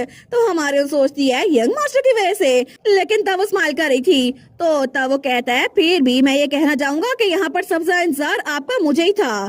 तो हमारून कहती है आपको मिस्टर वाल्टर? वो कहता है बिल्कुल, ये कहना थोड़ा एम्बैरेसिंग होगा लेकिन मैं बहुत जल्दी अकेला हो जाता हूँ और बार्टन एक बहुत ज्यादा ब्यूटीफुल जगह है लेकिन यहाँ पर कोई भी ऐसा इंसान नहीं है जिससे आप प्रॉपर कन्वर्सेशन कर सकें। तो तब उसको थोड़ा करीब वो कह रहा था तो हमारी हीरोइन उसको खांसी आ रही है। वो कहता है मुझे लगता है मैंने आपको अनकंफर्टेबल कर दिया मिस हावर्ड। वो कहती है नहीं नहीं ऐसी बात नहीं है, लेकिन तब उसे थोड़ी दूर हो गई थी। तो तब वो हंसने लग जाता है। हमारी सोचती है मैंने थोड़ा ओवर रिएक्ट तो नहीं कर दिया? वो कहता है सच में कितनी शर्म की बात है ना कि पुराने ट्यूटर को जाना पड़ा लेकिन उनकी वजह से ही आप यहाँ पर आ पाई हैं। तो मुझे लगता है दुनिया में कोई भी चीज बुरी नहीं होती है ना। हमारन कहती है मैं खुश हूँ कि आप मेरे बारे में ऐसा सोचती हैं। तो वो सोचती है ये कितना अजीब है ना, हम लोग अभी मिले हैं लेकिन ये मुझे एक वंडरफुल इंसान कह रहा है। और तब उसे याद आता है जब वो अपनी दोस्त के साथ थी ना तो उसने कहा था रिशेल तुम बताओ तुम्हें किस तरह के लड़के पसंद है? तो रिशेल ने कहा था मुझे। वो कहती है बिल्कुल तुम्हारी कोई ना कोई टाइप होगी ना, फॉर एग्जाम्पल कोई ऐसा इंसान जो क्लासिक हैंडसम टाइप में हो, या फिर मस्कुलर टाइप में, या फिर कोई बुकिश टाइप जो हर वक्त किताबें पढ़ता हो। तो हमारी हीरोइन वो सोचती है मुझे जो लड़का पसंद है, वो कहती है हैंडसम लड़के की जगह मुझे तो हैंडसम पोटैटो जरा पसंद आएगा। उसकी दोस्त कहती है पोटैटो, तो हमारे सोचती है मैंने एक बार ऐसा कहा तो था, लेकिन अब इनको देखकर लग रहा है कि मेरी टाइप वो हैंडसम वाली है। और मिस्टर रोजर ये तो बहुत ज्यादा हैंडसम है। तो रोजर कहता है लगता है मैं कुछ ज्यादा ही हंस रहा था। वो सोचती है शायद ये बिल्कुल वैसा ही है जैसा मेरी दोस्त के रोमांस नॉवल में होता है, जहाँ पर हम दोनों अचानक से मिल गए। वो कहती है नहीं नहीं, आप बिल्कुल भी इतना हंस नहीं रहे थे, मुझे लगता है कि आप बहुत ज्यादा चेयरफुल इंसान है। वो सोचती है लगता है मुझे हैंडसम लड़के पसंद आते हैं, इसी वजह से मैं इनसे इतनी खुल के बात कर रही हूँ। तो तभी वहाँ से हेडमेड के आने की आवाज आती है। तो रोजर्स कहता है मुझे लगता है हेडमेड वापस लौट रही है, तो मुझे यहाँ से निकलना चाहिए, आप प्लीज आराम से रेस्ट कीजिएगा मिस हावर्ड। तो रिशेल कहती है ठीक है। वो जाते हुए कहता है क्या मैं आपसे एक आखिरी बात कह सकता हूँ? हमारून कहती है बिल्कुल। तो तब उसके करीब होते हुए कहता है बस एक मोमेंट। और तब वो हमारी हीरोइन की ग्रीन आइज देखकर कहता है आपकी आइज बहुत ज्यादा खूबसूरत है। लेकिन तब उसकी अपनी आंखें वो रेड कलर की थी। और तब उसके कान के पास वो कहता है मैं ये बात अपने दिल से कह रहा हूँ सिंसियरली। तो हमारी हीरोइन उसकी बात सुनकर ब्लश करने लग गई थी। वो सोचती है सच में? तो तब वो पीछे होते हुए कहता है welcome to Barton Miss Howard, मैं उम्मीद करता हूँ कि आप भी हमारी फैमिली का पार्ट बहुत लंबे अर्से तक रहेंगी। लेकिन ये कह के वो वहाँ से चला गया था। तो हमारी हीरोइन सोचती है क्या इसने एक बात कहनी थी, इतनी सारी क्यों कह दी? लेकिन थोड़ी देर बाद हेडमेड उसको उसका कमरा दिखा रही थी। वो कहती है आपके राइट वाले डोर में सिंपल बाथरूम है जहाँ पर सारा सामान है, उसके अलावा यहाँ पे ड्रेसिंग रूम भी है। और तब उसको सारा कमरा दिखाकर कहती है एक मेड सेट टाइम पे आ जाया करेगी कमरे को साफ करने के लिए। और तब वो जाते हुए कहती है डिनर जल्दी सर्व हो जाएगा तो मैं आपको ले जाऊंगी। और उसके बाद वहाँ से निकल गई थी। तो हमारी हीरोइन कमरे में अकेली थी। लेकिन तभी वो कमरे को इधर देखती है। वो कहती है सच में ये कमरा तो बड़ा रोशन है, मुझे लगता है ये कमरा अच्छा है। और जब वो खिड़की के पास आई थी ना, वो तो बड़ी खुश थी। वो सोचती है मेरा कमरा ये तो सच में बड़ा शानदार है, लगता है कि मेरी जिंदगी थोड़ी अच्छी होने वाली है। और तब वो ओटिस फैमिली के बारे में सोचती है। वो सोचती है मिसेस ओटिस लगता है मुझे पसंद करती हैं। इसके अलावा यहाँ के सर्वेंट्स भी बहुत ज्यादा काइंड है, और मैं किसी ऐसे इंसान से मिली जो मेरा अच्छा दोस्त बन सकता है, और मुझे लगता है बच्चे भी मुझे पसंद करेंगे। ऐसा लगता है कि सारी चीजें स्मूथली जा रही हैं। और तब वो पीछे मुड़ती है। वो कहती है सबसे पहले मुझे अनपैक करना होगा। तब वो अपना कोट उतारती है, वहाँ पे हैंग करती है और बुक्स रख रही थी। लेकिन थोड़ी देर बाद वो सारी अलमारी भर चुकी थी। वो कहती है ये तो बिल्कुल परफेक्ट लग रहा है, ऐसा लगता है यहाँ पे पहले भी बुक्स थी, लगता है कि ये सारी बुक्स प्रीवियस ट्यूटर ने छोड़ी थी। लेकिन तभी वो ड्रॉर खोलती है। वो सोचती है मेरे राइटिंग टूल्स भी यहाँ पर है। लेकिन तभी वहाँ पर एक जर्नल पड़ा हुआ था। वो सोचती है ये तो किसी की डायरी लग रही है, एक वर्क जर्नल, लेकिन ये है किस बारे में? तो तब वो सोचती है शायद इसको भी पुराने ट्यूटर ने छोड़ दिया होगा, मे बी इसमें बच्चों के बारे में कुछ नोट्स हो। तो तब उस जर्नल को खोल के देखती है ताकि बच्चों के बारे में कुछ पता कर सके। लेकिन तभी उस जर्नल में से एक लेटर नीचे गिरता है। वो सोचती है ऐसा लगता है कि ये जर्नल मेरे लिए रखा गया है ताकि मैं इसको फिल कर सकूं। लेकिन जैसे वो उस लेटर को देखती है तो वो नीचे झुकती है और उस लेटर को उठाती है। वो सोचती है इसके ऊपर तो येलो इनवेलप लगा हुआ है और इसके ऊपर सेंटर का नाम नहीं है, पता नहीं इसकी अपीयरेंस तो बड़ी अजीब सी लग रही है। तो वहाँ लिखा था इन बार्टन, ये तुम्हारे लिए है, तुम्हारे पहले दिन के लिए जो कि बार्टन में है। तो तब हमारी हीरो हमें बताती है ये मेरा पहला दिन था जब बार्टन के रूल्स के साथ मेरा पाला पड़ा। और तब उस लेटर को देखी जा रही थी। वो सोचती है मेरे पहले दिन के लिए, लेकिन आखिर इसमें क्या लिखा हो सकता है? और जैसे ही हमारी हीरोइन उस लेटर को खोलती है तो वहाँ पे लिखा था वेलकम टू रोज मीनार। ये लेटर आपके लिए लिखा गया है ताकि आप अपना कॉन्ट्रैक्ट का 1 साल इस मेंशन में सेफली और पीसफुली गुजार सके। प्लीज अपने आप को इन सारे रूल्स के साथ फैमिलियराइज कर लें, और अगर आप ऐसा ना कर पाई और इनमें से कोई एक भी रूल ब्रेक किया तो प्लीज ये बात दिमाग में रखिएगा कि जो कुछ भी होगा उसकी रिस्पॉन्सिबिलिटी आप पे ही होगी। सबसे पहला रूल, चाहे आपकी कोई भी ड्यूटी हो, आपके कॉन्ट्रैक्ट का पीरियड 1 साल है और इस दौरान आप मेंशन से बाहर बिल्कुल नहीं जा सकती। और ये तो एक एब्सोल्यूट प्रॉमिस है जो पूरे रूल्स में से सबसे पहले आता है। जैसा कि मैंने मेंशन किया था, ये लेटर आपकी हेल्प के लिए लिखा गया है। दूसरा रूल, यहाँ पर इस मेंशन में कोई भी फोर्थ फ्लोर नहीं है। अगर कोई आपको सीढ़ियाँ दिखे जो थर्ड फ्लोर से फोर्थ फ्लोर पे जा रही हो तो वो सिर्फ डेकोरेशन के लिए है। अगर कोई आपको फोर्थ फ्लोर के बारे में बताए तो आपको उससे कहना होगा मैं अभी जाकर एम्प्टी ब्रांचेस पे फ्लावर्स को ब्लूम करवाऊंगी। अब ये जवाब दे और उस जगह को छोड़ दे और सारे मसले हल हो जाएंगे और उस बच्चे को पनिशमेंट दी जाएगी।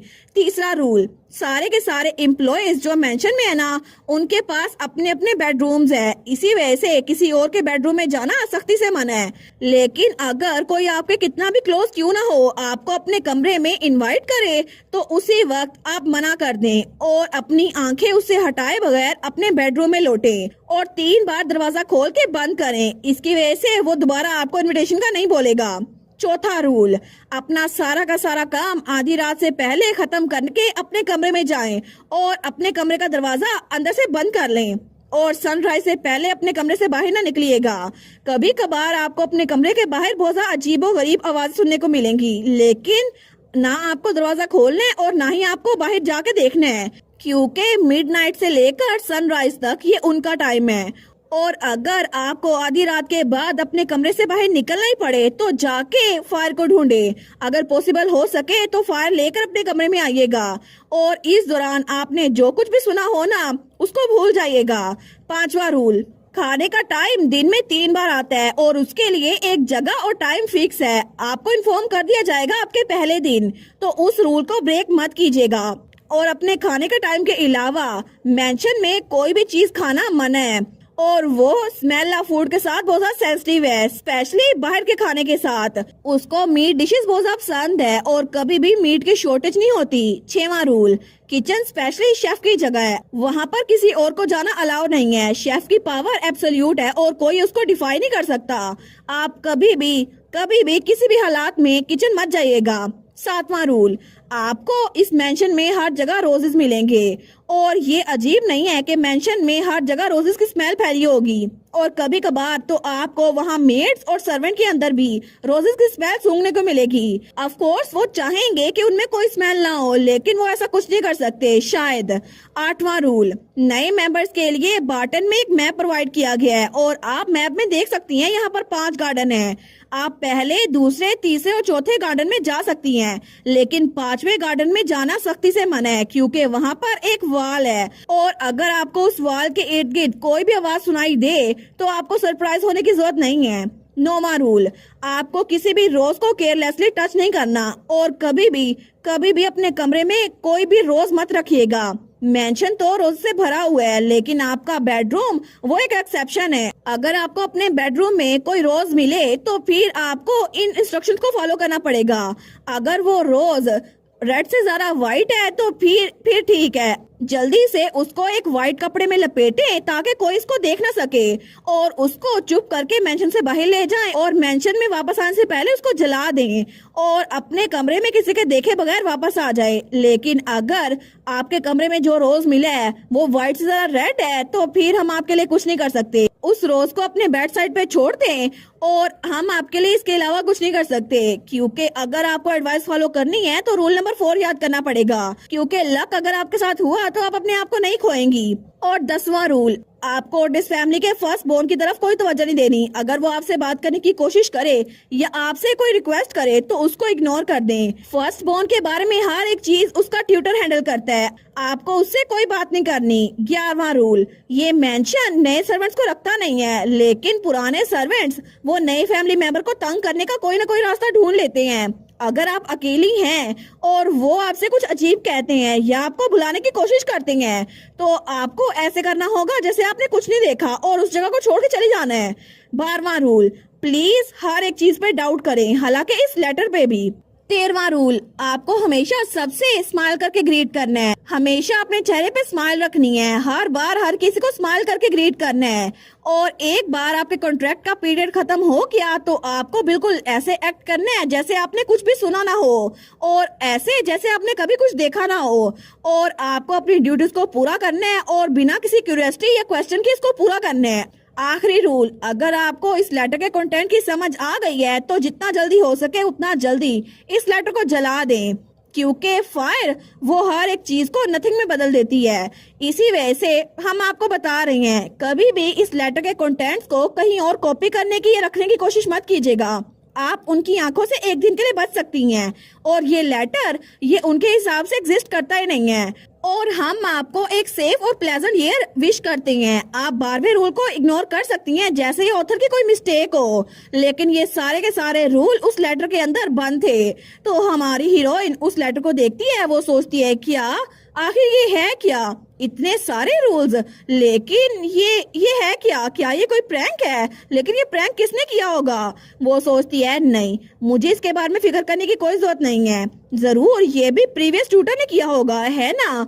तो तब अपने बालों की छुट्टियां करते हुए सोचती है या फिर ऐसा हो सकता है कि ये सर्वेंट्स मुझे तंग करने के लिए कर रहे हो। और तब वो तैयार हो गई थी, तो वो सोचती है या फिर ऐसा हो सकता है कि बच्चों ने ये काम किया हो ताकि मुझे तंग कर सके।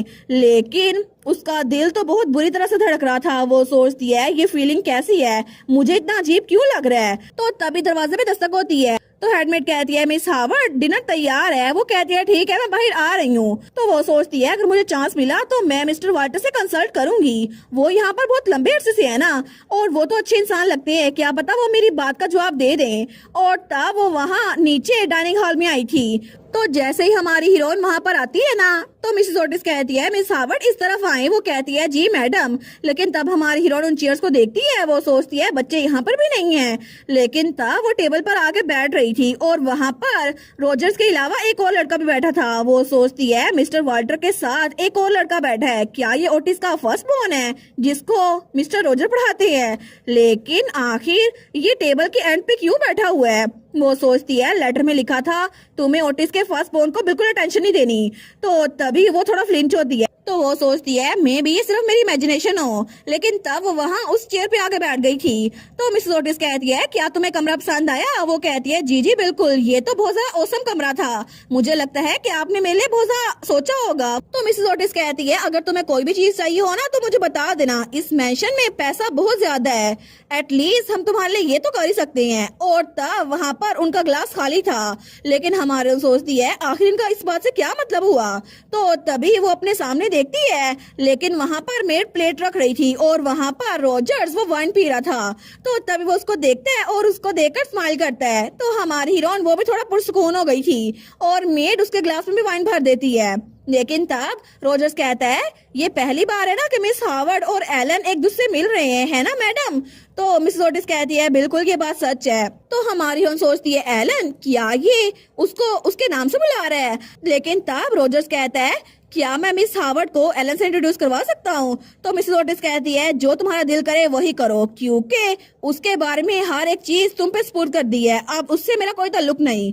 तो हमारी हम सोचती है क्या मुझे लगा था शायद इसको ट्विंस नहीं पसंद, लेकिन ये अपने बेटे को भी पसंद नहीं करती। तो तब वो एलन को देखती है, वो सोचती है इसको सबके सामने इसकी माँ ने रिजेक्ट कर दिया, आखिर ये ठीक है या फिर नहीं। लेकिन जैसे उसकी नजर एलन पे पड़ती है तो तब उसको उसकी आईज नजर आती हैं जो कि ब्लू कलर की थी। तो वो सोचती है उस वक्त यही हुआ था, अचानक से जब मैंने एलन ओटिस को देखा था ना तो मुझे उसकी ट्रांसपेरेंट स्काई ब्लू आईज नजर आई जो कि बिल्कुल ग्लास बीड की तरह चमक रही थी। और तब वो हर एक चीज को भूलकर एलन ओटिस को ही देखी जा रही थी। तो हमारी हीरोइन सोचती है जब मैं छोटी थी ना तो तब मैं एक बुक पढ़ा करती थी, मुझे कोई कहता था रिशेल और मैं दौड़ के वहाँ जाती थी। तो वो वाली बुक वो तो एक स्टोरी बुक थी जो हर वक्त मैं हर कहीं लेके जाया करती थी, जिसमें एक बच्चे का जिक्र था, एक बहुत ज्यादा खूबसूरत लड़का जो कि आइस कैसल में कैद था। और वहाँ पे एक लड़की आई जिसने बहुत लंबा सफर तय किया उस बच्चे को बचाने के लिए। लेकिन वो बच्चा तो बहुत ज्यादा प्योर था, बहुत ज्यादा रेडियंट, लेकिन फिर भी वो हमेशा से उस विंटर कैसल में कैद था क्योंकि वो चाहता था वो बाहर की दुनिया में जाए, लेकिन ऐसा कुछ नहीं हो सका। वो लड़का जिसकी पूरी की पूरी दुनिया वो स्नो के अंदर दब चुकी थी, आखिर वो कितना ज्यादा खूबसूरत होगा, मैं हमेशा ये सोचा करती थी। लेकिन इस वक्त मैं इस लड़के को अपने सामने बैठा हुआ देख रही हूँ। वो सोचती है ये तो बिल्कुल वैसा है जैसा मैंने स्टोरी बुक में पढ़ा था, इसकी आंखें ये तो ब्लू हैं और इसके बाल ये भी बिल्कुल सूरज की तरह चमक रहे हैं, लगता है कि ये वही है जो आइस कैसल में कैद था। मैं भी मुझे लगता है इसकी आंखों की वजह से मुझे ऐसा लग रहा है। तो रोजर्स कहता है मिस हावर्ड। वो कहती है जी। तो रोजर्स कहता है ये है एलन ओटिस, ओटिस फैमिली का सबसे बड़ा बेटा। और तब उसको इंट्रोड्यूस करवाते हुए कहता है मैं उम्मीद करता हूँ कि आप दोनों अच्छे दोस्त बन जाएंगे, वैसे भी आप दोनों तकरीबन एज मेट ही है। लेकिन तभी एलन कहता है मुझे ये बकवास सुनने की कोई जरूरत नहीं है। हमारे सोचती है क्या ये मुझसे ऐसे बात कर रहा है। तो रोजर कहता है बस कर दो, तुम कितनी बदतमीजी करोगे।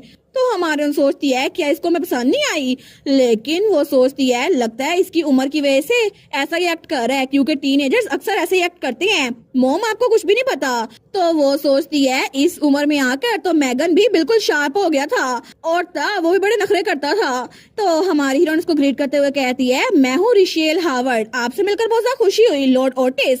लेकिन वो उसकी बात का जवाब नहीं देता। हमारी सोचती है इसने मुझे इग्नोर कर दिया। लेकिन छोड़ो इस बात को, हैप्पी थॉट सोचो, आखिर कितने दिन होंगे जब मैं इतने गॉर्जियस लोगों के इर्द गिर्द बैठ के खाना खा रही होंगी। यहाँ पर तो हर कोई गॉर्जियस है, मैडम भी, इनका बेटा भी और मिस्टर रोजर भी। लेकिन तब वो खाना खा रही थी, वो सोचती है फिर भी यहाँ पर सिर्फ खाना मैं खा रही हूँ, ना ही मिसेस ओटिस वो खाना खा रही है और ना ही उनका बेटा। क्या इनको भूख नहीं लगी? लेकिन तब वो वाइन पी रही थी। तो तब रोजर कहता है मैंने सुना था कि आप हैरिट एकेडमी में असिस्टेंट टीचर के तौर पे काम कर रही थी, ये तो आपकी एज के लिए बहुत ज्यादा इम्प्रेसिव है। वहाँ पर तो जो काम करने वाले होते हैं ना उनको भी बड़ी मुश्किल से सिलेक्ट किया जाता है। हमारी उन कहती है थैंकफुली उनका मुझ पे अच्छा एक्सप्रेशन है क्योंकि मैं उनकी एक स्टूडेंट थी। वो कहता है ओ प्लीज मिस हावर्ड, आप तो बड़ी टैलेंटेड स्टूडेंट थी और अब आप एक यंग लेडी बन चुकी हैं, तो नेचुरली अपॉर्चुनिटी फॉलो करती है। वो कहती है अच्छा ये बात है। लेकिन तभी वहाँ पर मेड आती है, वो कहती है एक्सक्यूज मी। तो हमारी हीरोइन वहाँ पर देखती है जहाँ पे उस मेड ने प्लेट रखी थी। तो वो मेड कहती है हेड शेफ ने ये आपके लिए बनाया है, ये लैम्प के लेग है जिसको स्लोली रोस्ट किया गया है और इसके साथ पोटैटो प्योरे भी है। हमारून कहती है वाओ। वो सोचती है कि तो डिलीशियस लग रहा है, पता नहीं लगता है ये तो बड़ा टेंडर होगा और लैम्प्स के तौर पर मुझे तो ये अच्छा लगेगा। लेकिन तभी वो उसको खाने के लिए अपने चम्मच और कांटा आगे बढ़ाती है। वो सोचती है लेकिन इसका टेक्सचर थोड़ा अजीब लग रहा है। तो तभी एलन ओटिस वो वहाँ टेबल पर मुक्का मारता है। हमारे सोचती है क्या इसको किस बात का गुस्सा आ रहा है, लेकिन एलन उसके हाथ में पट्टी बंधी हुई थी। तो उसका टीचर रोजर्स कहता है एलन तुम्हें क्या हुआ है। तो एलन उठता है और उसके हाथ में जो वाइन पकड़ी हुई थी ना वो उसको भी उठाता है और तभी वो सबके सामने उस वाइन को टेबल पे फेंक देता है। तो तब हमारी हीरोइन तो बिल्कुल शॉक थी।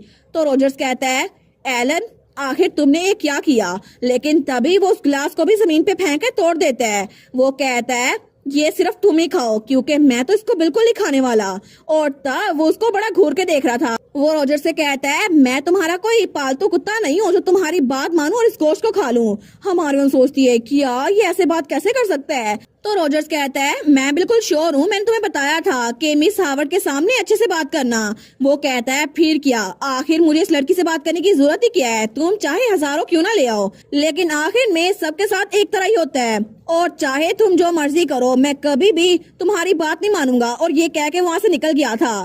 तो रोजर्स कहता है कि आप ठीक है मिस हावर्ड। हमारी कहती है जी बिल्कुल, मैं हर्ट नहीं हुई। वो कहता है मुझे माफ कीजिएगा, मैं उसकी तरफ से आपसे माफी मांगता हूँ। हमारी कहती है आपको माफी मांगने की जरूरत नहीं है मिस्टर वाल्टर। वो कहता है नहीं नहीं, ये मेरी रिस्पॉन्सिबिलिटी है कि मैं यंग मास्टर एलन को मैनेज करूं, तो सारी गलती मेरी है, प्लीज उन्हें माफ कर दें। लेकिन उसकी ये बात सुनकर मिसेस ओटिस वो तो हंसने लग जाती है। तो रोजर्स कहता है मुझे लगता है आजकल वो बड़ा सेंसिटिव हो गया है। तो मिसेस ओटिस तो पागलों की तरह हंसी जा रही थी। हमारी सोचती है इनको क्या हो गया।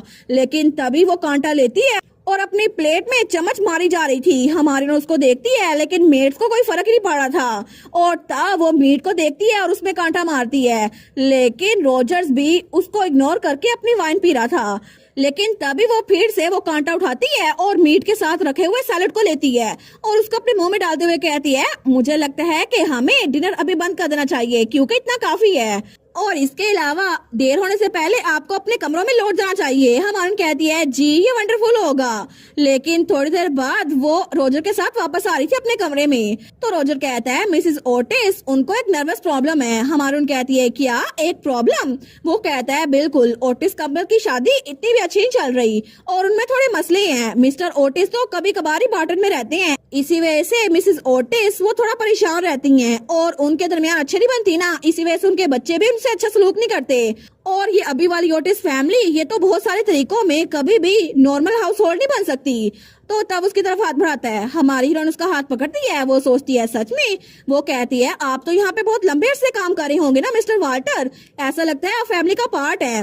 वो कहता है वेल मैंने यंग मास्टर को खुद बड़ा किया है और ये तो बिल्कुल ऐसा लगता है, लेकिन मैं कभी भी ये बात ओटिस फैमिली के सामने नहीं कह सकता। मैं तो यहाँ पर तब से हूँ जब से वो छोटे बच्चे थे, तकरीबन 6 साल हो गए हैं। हमारी सोचती है क्या क्या इसका मतलब है इसको भी वो लेटर मिला था? क्या मैं इसको बताऊं कि मुझे अपने कमरे में एक लेटर मिला था? क्या मैं इससे पूछूं कि वो स्ट्रेंज रूल्स क्या हैं? लेकिन वो सारी की सारी चीजें जो लेटर में लिखी थी क्या वो सच हैं? तो रोजर उसकी तरफ देख के कहता है क्या आपको बार्टन पसंद आया मिस हावर्ड? तो हमारी हीरोइन वो फीकी स्माइल करते हुए कहती है एब्सोल्युटली, मुझे बहुत अच्छा लगा। लेकिन तब वो उसका हाथ पकड़े हुए था। वो कहता है मैं उम्मीद करता हूँ कि आप यहाँ पर सेटल हो जाएं मिस हावर्ड, हालांकि मुझे कोई शक नहीं है कि आप बहुत अच्छे से रहेंगी यहाँ पर। और तब उसका हाथ छोड़ते हुए कहता है अगली बार मैं चाहता हूँ कि आप मुझे मिस्टर वाल्टर की जगह रोजर्स कहें, और मैं सच में चाहता हूँ कि आप मुझे मेरे नाम से बुलाएं। तो हमारी हीरोइन उसकी बात का जवाब नहीं देती। तो वो कहता है ठीक है, तो मैं चाहता हूँ कि आप यहाँ पर पीसफुल नाइट गुजारे, और उसके बाद वहाँ से निकल गया था। लेकिन जैसे हमारी हीरोइन अपने कमरे में आई थी ना, वो उस लेटर को देखती है तो वो सोचती है ये मेंशन तो सच में बहुत अजीब है। तो वो सोचती है इस लेटर में लिखा हुआ था ये लेटर आपके 1 साल के स्टे के लिए आपकी सेफ्टी और पीस को ध्यान में रखकर लिखा गया है। लेकिन तभी वो वहां पर आतिशदान के सामने खड़ी थी। वो सोचती है अगर जो कुछ इस लेटर में लिखा है वो सच है या फिर इसके बारे में कोई ना कोई रीजन होगी, तो ऐसा लगता है कि ये घर सच में अजीब है। और तब उस लेटर का आखिरी रूल सोचते हुए उस लेटर को फाड़ देती है। वो सोचती है मुझे इसके बारे में ओवरथिंक नहीं करना पड़ेगा, चाहे कुछ भी हो जाए मैं अब यहाँ पर रहूंगी, 1 साल के लिए मुझे यहाँ पर रहना ही पड़ेगा। लेकिन तब उसने वो लेटर फाड़ कर वहाँ आग के अंदर फेंक दिया था। वो सोचती है इसी चीज में तो मैं बेस्ट हूँ ना, हालात के मुताबिक ढलने में, तो मैं यहाँ पर रह सकती हूँ। मुझे लगता है ये सब कुछ ठीक रहेगा, ये सारा कुछ चाहे जैसे मर्जी हो, लेकिन मुझे यहाँ पर रहना ही पड़ेगा। तो एटलीस्ट मैं इतना तो कह ही सकती हूँ ये सब कुछ ठीक रहेगा।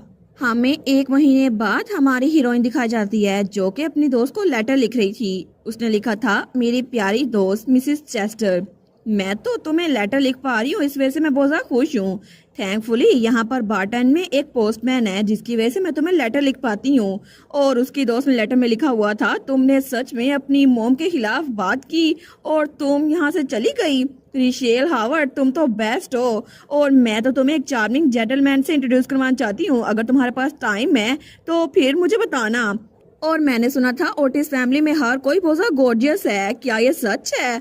तो तब हमारी हीरोइन इस लेटर में लिख रही थी मुझे पता चला कि तुम मेरी लाइफ के बारे में बड़ी क्यूरियस हो, तो मैं तुम्हें बता दूं बार्टन तो बहुत ज्यादा नाइस है, शायद यहाँ पर बहुत ज्यादा दौलत है ना, और ये फैमिली अपने सर्वेंट के साथ बहुत ज्यादा जेनरस है। हालांकि मैं अपने कमरे में जब लेटर लिख रही हूँ ना तब भी मैं ब्यूटीफुल रोज गार्डन को देख रही हूँ, और अभी तक मैं मिस्टर ओटिस से नहीं मिली, लेकिन मैंने सुना है कि वो ज्यादा देर यहाँ रहते नहीं हैं।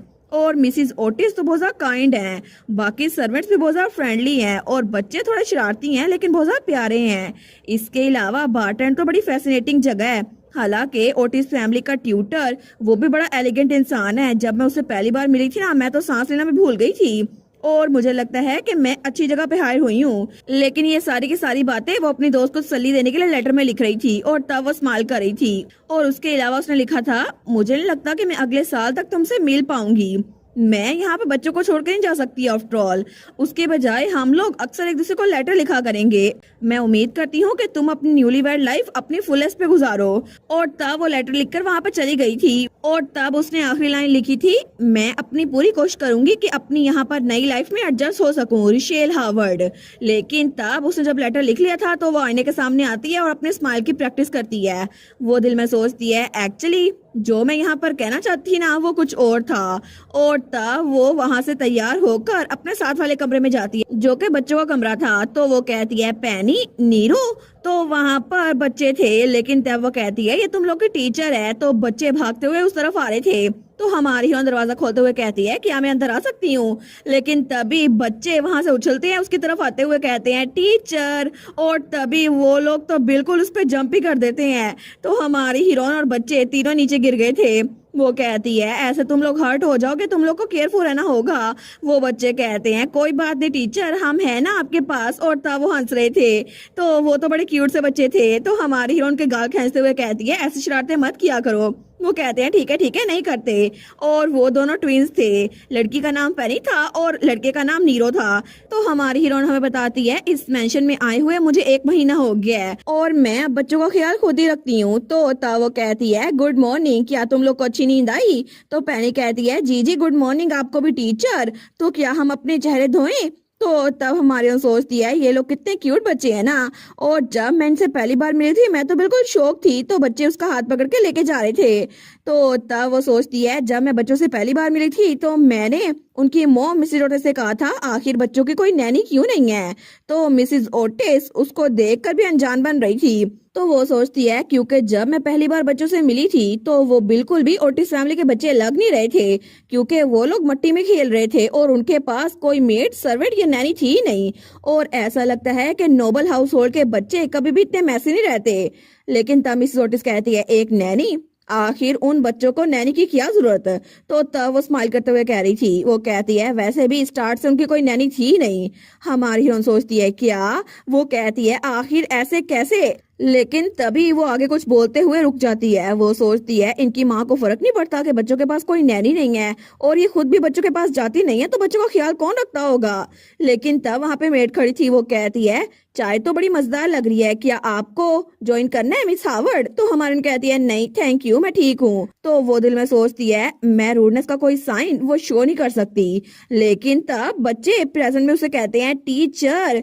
तो हमारी हीरोइन उनके बाल पहुंच रही थी। और तब नीरो और पैनी वो लोग बड़े शरारती थे। तो तब वो कहती है ठीक है चलो ब्रेकफास्ट करते हैं। और तब वो कहती है ठीक है मैं तुम लोग का खाना ले आई हूँ, आराम से बहुत सारा दूध पीना, ठीक है, इससे तुम लोग बड़े हो जाओगे। तो बच्चे कहते हैं हमें मिल्क पसंद नहीं है, लेकिन वो तो बड़े शरारती थे। हमारी उन सोचती है शायद पिछली गवर्नेंस वो इसीलिए क्विट कर गई क्योंकि बच्चे बहुत ज्यादा शरारती थे। लेकिन तब जब उसने बच्चों को नाश्ता दिया था तो पैनी कहती है टीचर मुझे नहीं खाना, मेरा दिल नहीं कर रहा। तो नीरो भी कहता है बिल्कुल मेरा भी दिल नहीं कर रहा। हमारे उन कहती है लेकिन अगर तुम लोग नाश्ता नहीं करोगे तो तुम लोग के पास एनर्जी नहीं होगी ना बाद में खेलने के लिए। वो लोग कहते हैं नहीं नहीं हमें नहीं खाना। हमारे उन सोचती है बच्चों को मैं कैसे समझाऊं। वो कहती है ठीक है तो फिर तुम लोग का सारा नाश्ता मैं खा लेती हूँ, ठीक है, तुम लोग को कुछ नहीं मिलेगा, ये कितना टेस्टी लग रहा है ना। तो नीरो कहता है बिल्कुल भी नहीं, ये टेस्टी बिल्कुल नहीं है। तो हमारी हीरोइन कहती है तुम लोग अपनी प्लेट साफ करने की रेस क्यों नहीं लगाते? तुम लोग को क्या लगता है कौन जीतेगा, पैनी या नीरू? तो वो कहती है बोरिंग टीचर, हमें नहीं खेलना। लेकिन हमारी हीरोइन तो हार चुकी थी। वो सोचती है ये लोग खाना क्यों नहीं खा रहे। और तब वो तो नीचे गिर गई थी। लेकिन तब उठते हुए सोचती है 9 बजने ही वाले हैं। और तभी वो घड़ी की तरफ देखती है। वो सोचती है ब्रेकफास्ट का टाइम 8 से लेकर 9 बजे तक है और मैं श्योर हूँ रूल्स में लिखा हुआ था कि खाने का टाइम दिन में 3 बार आता है और ये सिर्फ फिक्स लोकेशन पे खाना जा सकता है। इसके अलावा बाहर का खाना खाना बिल्कुल मना है और बाहर से खाना लाना बिल्कुल मना है। तो तब वो नाश्ते की चीजें उठा रही थी। वो सोचती है यहाँ पर यही तो कहा गया था, लेकिन वो बच्चे तो खेली जा रहे थे। वो सोचती है ये अनईजी फीलिंग ये जरूर किसी और बारे में होगी। तो तब वहां पर 11 बजे थे। लेकिन तभी पैनी कहती है टीचर पैनी को भूख लगी है और वो लोग ड्राइंग कर रहे थे। तो पैनी कहती है कि आप हमें कुछ स्नैक्स नहीं ला के दे सकते? तो नीरोज का भाई कहता है मुझे भूख लगी है, मुझे भूख लगी है, मैं तो मरने वाला हूँ भूख से। तो हमारे सोचती है मुझे पता था ये लोग कहेंगे कि हमें भूख लगी है। तो पैनी कहती है अगर मैंने अभी स्नैक्स ना खाए ना तो मेरी टमीज वो तो हंगर की वजह से बैक से स्टिक हो जाएगी। और दोनों ही रोने लग गए थे। वो कहते हैं हमें खाना चाहिए। हमारे सोचती है लंच टाइम में अभी 1 घंटा पड़ा है। वो सोचती है रिशेल तुम्हें पैनिक नहीं करना, बच्चे ये तो झूठ मूठ कर रो रहे हैं। लेकिन तब उसके हाथ में कलर पेंसिल पकड़ी हुई थी। वो कहती है पैनी क्लॉक को चेक करो क्या टाइम हुआ है अभी। तो वो कहती है मुझे नहीं पता, मुझे टाइम देखना नहीं आता। तो हमारे उन कहती है पैनी को नहीं पता, नीरो को पता है। नीरो कहता है मुझे पता है 11 बजे हैं। वो कहती है अमेजिंग नीरू, ये सही है, अब मैं तुम्हारे लिए एक स्टार बनाती हूँ तुम्हारी बुक में, ठीक है। वो कहता है ही। लेकिन तब वो तो खुश हो गया था। तो हमारे सोचती है क्या मैं इनको डिस्ट्रैक्ट करने में कामयाब हो गई। लेकिन तभी पैनी उठती है और नीरू के हाथ से वो बुक खींच लेती है और तभी वो उस बुक के टुकड़े टुकड़े करके फेंक रही थी। तो नीरू कहता है पैनी ये क्या कर रही हो। लेकिन तब पैनी कहती है मैंने कहा मुझे भूख लगी है। तो हमारी कहती है पैनी, तो पैनी कहती है टीचर मैंने कहा अभी मुझे स्नैक ला कर दे, अभी के अभी। और तब वो बड़ी क्रीपी सी बनी हुई थी, वो कहती है अभी किचन में जाओ, अभी के अभी। और तब उसकी आईज बिल्कुल ब्लैक हो गई थी। हमारी कहती है क्या? तो वो कहती है प्लीज क्या आप किचन में जाएंगी? लेकिन तब उसकी आवाज बहुत ज्यादा अजीब लग रही थी हमारी हीरोइन को, उसको तो पसीना आ रहा था। वो सोचती है अब सिर्फ एक ही चॉइस बची हुई है। तो तब वो कहती है ठीक है मैं जाती हूँ, मैं अभी जाऊंगी। पैनी और नीरो तुम लोग यहाँ पर एक दूसरे के फेसेस ड्रॉ करना, ठीक है? वो लोग कहते हैं ठीक है और खुश हो गए थे। तो हमारी हीरोइन वहां से निकलने लगती है। तो हमारी हीरोइन सोचती है वहां रूल्स में लिखा हुआ था किचन एक ऐसी जगह है जो सिर्फ हेड शेफ के लिए है, और वहां पर हेड शेफ की अथॉरिटी एब्सोल्यूट है, कोई इसको डिफाइन नहीं कर सकता, किसी को भी किचन जाने की इजाजत नहीं है। वो सोचती है किचन, क्या मैं किचन जाऊं? लेकिन तभी वो दरवाजा बंद करती है और वो सोचती है नहीं मैं वहां पर नहीं जाऊंगी। लेकिन तब वो आगे बढ़ रही थी, वो सोचती है मैंने उनसे कहा था मैं किचन जाऊंगी, लेकिन मैं उनके लिए ऐसा कुछ नहीं करने वाली। और तब वो हमें बताती है पिछले पूरे महीने से एक मोमेंट भी मैंने उन रूल्स को बिल्कुल नहीं भूला। कंटेंट ऑफ लेटर्स और वो सो कॉल्ड रूल्स मेरे दिमाग से कभी नहीं गए, क्योंकि जब बच्चे मुझे कहते हैं ना मुझे भूख लगी है, टीचर प्लीज पैनी को किचन से फूड ला कर दें, या फिर जब वो दीवार के पास जाते हैं 5वें गार्डन में, तो नीरू कहता है टीचर वहां जा खेलते हैं ना। वो सोचती है 5th गार्डन, वो कहती है नीरू हमें वहां पर नहीं खेलना। तो वो सोचती है बच्चे अक्सर मुझसे ऐसे ही बातें करते हैं जैसे उन रूल्स को तोड़ना हो, लेकिन फिर भी अब मुझे समझ आ रहा है जब भी मैं बच्चों से दोबारा इस बारे में बात करती हूँ तो उनको कुछ याद नहीं होता। वो लोग कहते हैं हमने तो ऐसा कुछ भी नहीं कहा था, और उनकी याददाश्त से वो लम्हा गायब हो चुका होता है। लेकिन तब वो आगे बढ़ रही थी, वो सोचती है बिल्कुल आज की तरह मैं बस दोपहर होने तक थोड़ा सा बाहर टहलूंगी और फिर वापस चली जाऊंगी। एक बार मैं वापस गई ना तो वो लोग मुझसे वैसे मिलेंगे जैसे कुछ हुआ ही नहीं है, और जहां तक ये दिन पीसफुली गुजर सकेगा ना बस इतना काफी है। लेकिन तब वो आगे बढ़ रही थी तो बाहर रोजेस थे, लेकिन तभी उसके सामने एक मेड भी थी। वो सोचती है शायद मेरा मतलब था कि नई लाइफ के साथ एडजस्ट होना ऐसा ही है, क्योंकि मुझे 1 साल यहाँ गुजारना ही होगा, बल्कि यहाँ पर 11 महीने, क्योंकि 1 महीना तो गुजर चुका है। लेकिन तभी जब उसकी नजर सामने पड़ती है ना तो तब हमारी हीरोइन वहीं पर रुक गई थी। वो आगे चलना बंद कर देती है क्योंकि उसके सामने एक मेड वहां सफाई कर रही थी। लेकिन तभी उस मेड की नजर हमारी हीरोइन पर पड़ती है और बड़ी क्रीपी से स्माइल करके हमारी हीरोइन को देखती है। तो हमारी हीरोइन सोचती है इस मेड से तो रोज की सेंट आ रही है, ये स्मेल तो बहुत ज्यादा स्ट्रॉन्ग है। लेकिन तब वो सोचती है कोई बात नहीं, मुझे चलना होगा, ऐसे बिहेव करना होगा जैसे कुछ नहीं हुआ। तो वो स्माइल करके वहां से आगे बढ़ रही थी, उस मेड के पास से गुजर रही थी। लेकिन जब वो बिल्कुल उसके पास से गुजरती है ना तो मेड भी उसी को देख रही थी। वो सोचती है बस काफी है, मैं गुजर जाऊंगी। लेकिन तभी उसकी तरफ कोई हाथ बढ़ता है और वो मेड उसका हाथ पकड़ लेती है। वो कहती है मिस हावर्ड।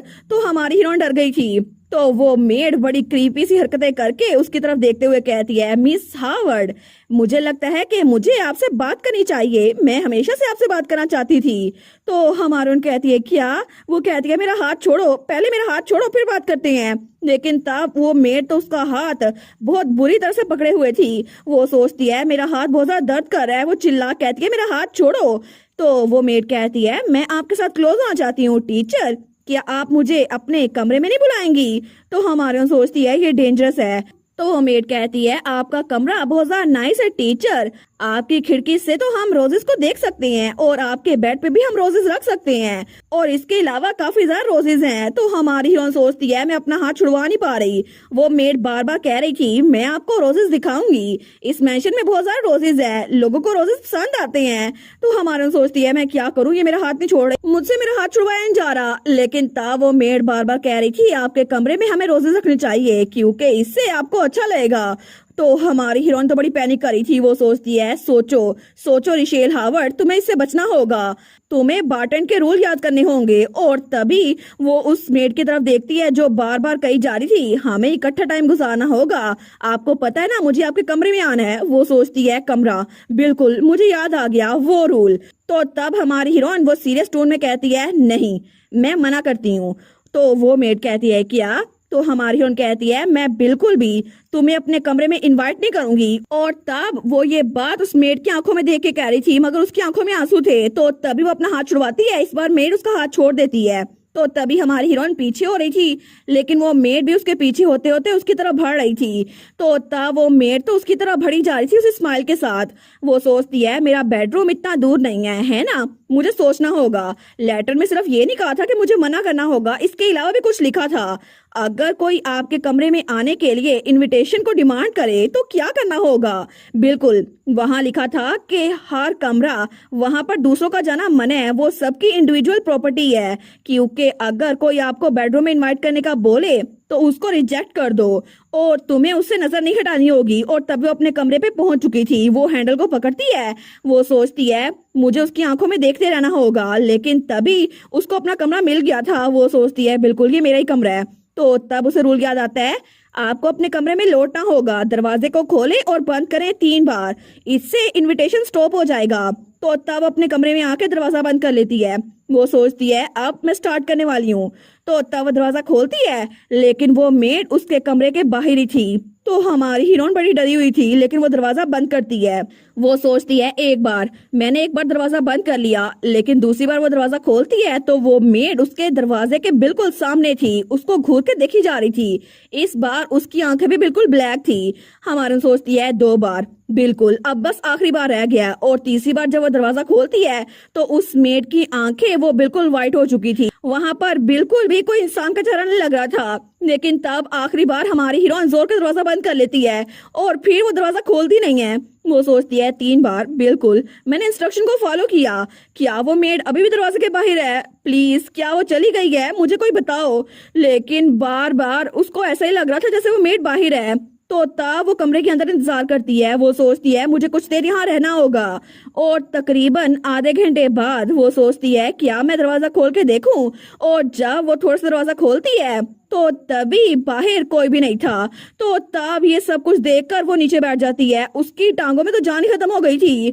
वो सोचती है सच में वो चली गई, मुझे बहुत ज्यादा डर लग रहा था। बिल्कुल वो तो डरी हुई थी। तो वो सोचती है मुझे लगा था इस मेंशन में सिर्फ ट्विंस ही बार्टन के रूल्स को ब्रेक करने की कोशिश नहीं कर रहे। आज उस मेड ने मुझसे ये कहा, उसके अलावा एक और मेड ने मुझसे कहा था क्या आप किचन से स्नैक नहीं लेके आ सकती। और एक और मेड ने मुझसे कहा था वीकेंड पे मेरे साथ घूमने चलें, लेकिन मैंने उनको मना कर दिया था। फिर भी पहले किसी ने मेरा हाथ नहीं पकड़ा, लेकिन आजकल ये तो कुछ ज्यादा ही बढ़ता जा रहा है। मैं श्योर हूँ कि मैंने आज पहली बार इस मेड को ऐसे एक्ट करते हुए देखा है। फिर भी इट्स फाइन, कोई बात नहीं। मुझे पता है मैंने 1 महीना इस अजीब से मैंशन में गुजार लिया है, लेकिन ये सारे सर्वेंट्स मेरे सामने ऐसे बिहेव नहीं करते थे जैसे आज इस मेड ने किया है। फिर भी मुझे पता चल गया है कि उस लेटर के कंटेंट बिल्कुल भी जोक नहीं थे। वो रूल्स मुझे फॉलो करने पड़ेंगे, जहां पर आगे लिखा था आपको ऐसे प्रिटेंड करना होगा जैसे आपने कुछ नहीं सुना और कुछ नहीं देखा। वो सोचती है मैं इसको बर्दाश्त कर सकती हूँ, बिल्कुल मैं इसको बर्दाश्त कर सकती हूँ। और तभी वो खड़ी होने लगती है। वो सोचती है 1 साल इतना भी लंबा टाइम नहीं है, मैं इसको बर्दाश्त करके रहूंगी। अगर मुझे जिंदा रहना है तो मैं इसको बर्दाश्त करके रहूंगी। हमारी रिशेल वो लंच का टाइम होते ही बच्चों के लिए खाना ले आई थी। वो कहती है पैनी, नीरू, यहाँ पर देखो मैं तुम लोग के लिए क्या लेकर आई, एक डिलीशियस लंच तुम लोग का इंतजार कर रहा है। लेकिन तब वहां पर 2 प्लेटें थी। वो सोचती है फिर भी मुझे पता नहीं था कि ये सब कुछ होता जाएगा। और वहां पर पैनी और नीरू गायब थे। वो कहती है पैनी, नीरू तुम कहाँ पर हो। लेकिन तभी वो बाहर भागती है। वो सोचती है कहीं बच्चों को कुछ हो तो नहीं गया। तो तब वो बड़ी तेज से बाहर भाग रही थी। वहां पर जो मेड उसको नजर आ रही थी ना, सारी की सारी उसको ग्रीट कर रही थी। वो कहती हैं हेलो टीचर, लेकिन हमारी हीरोइन की बात का जवाब नहीं देती। तो तब वो तो बाहर की तरफ भागती है। वो सोचती है अचानक से बच्चे कहाँ पर गायब हो गए। वो तो बहुत ही जरा पैनिक कर रही थी। और जैसे ही वो दरवाजा खोल के बाहर आती है तो बाहर कोई भी नहीं था। वहां पर सिर्फ रोजेस थे और उसके पाँव के नीचे पानी था। वो सोचती है ये पानी कहाँ से आया। तो उसे याद आता है जब पैनी और नीरू ड्राइंग कर रहे थे ना, तो पैनी ने कहा था मुझे लवली रेनी डेज बड़े पसंद है। तो हमारी हीरोइन ने जब पूछा था लेकिन क्यों, वो कहती है क्योंकि मुझे वहां पर पानी को उछालना बड़ा अच्छा लगता है, बड़ा मजा आता है। टीचर आप भी अगली बार हमें ज्वाइन करना, लेकिन आपके कपड़े गंदे हो जाएंगे। तो रिशेल सोचती है अभी बारिश तो बिल्कुल नहीं हो रही, लेकिन इसका मतलब है कि यहाँ पर ये पानी बच्चों ने फेंका है, तो इसका मतलब वो गार्डन में होंगे। तो वो आगे बढ़ रही थी। वो सोचती है मुझे सबसे पहले करीबी गार्डन को चेक करना पड़ेगा। यहाँ पे 5 गार्डन है, जिसमें से एक गार्डन में जाना मना है, तो बच्चे बाकी के 4 गार्डन में से किसी में होंगे। लेकिन वहां पर हर एक गार्डन में सिर्फ रोजेज ही रोजेज थे। तो वो सोचती है हर जगह सिर्फ रोजेज ही हैं। मैं बता नहीं सकती कि ये सब कुछ शायद रोजेस की वजह से है, लेकिन मुझे इस जगह का पता नहीं चल रहा आगे कहाँ जाना है। तो तभी वो थोड़ा पीछे मुड़कर देखती है। वो सोचती है अगर मैं इस रास्ते पे चलूं तो शायद वहां पर छोटा सा फॉरेस्ट आएगा, मुझे वहां निकलना होगा। लेकिन तब वो झाड़ियों के अंदर से होती हुई आगे बढ़ रही थी। तो वो सोचती है इस कॉर्नर के पार, लेकिन तभी वहां पर उसे किसी के शूज नजर आते हैं। तो रिशेल थोड़ी सी शॉक हो गई थी। वो कहती है शूज, लेकिन ये किसके शूज हैं? तो वो जल्दी से आगे बढ़ती है। वो सोचती है नो वे, कहीं कोई मर तो नहीं गया। वो चिल्ला कहती है एक्सक्यूज मी, लेकिन तभी वो रोज के अंदर से खुद ही से गुजर के जा रही थी। वो सोचती है आखिर हो क्या रहा है, क्या ये कोई गार्डनर है? लेकिन किसी गार्डनर के शूज इतने एक्सपेंसिव नहीं हो सकते। क्या यहाँ पर कोई गुजरते हुए गिर गया था? तो तब बड़ी मुश्किल से वो उस जगह पर पहुंची थी, लेकिन जैसे ही वो वहां सामने देखती है ना तो वहां पे कोई लेटा हुआ था। तो हमारी हीरो उसको देखकर हल्का सा ब्लश कर रही थी। वो कहती है एलन, और वहां पर एलन लेटा हुआ था और उसकी गर्दन पर और बॉडी पर पट्टियां बंधी हुई थी। लेकिन तब वो सोचती है एलन ओटिस ये यहाँ पर क्या कर रहा है? और एलन तो बिल्कुल हिल ही नहीं रहा था। तो तभी वहां पर हवा चलती है तो पत्ते नीचे गिर रहे थे, लेकिन तभी एक पत्ता एलन की आंख पे आके गिरता है। और तब हमारी हीरोइन आगे बढ़ के उसको हिलाने लगती है। वो कहती है मिस्टर ओटिस आप ठीक तो है ना?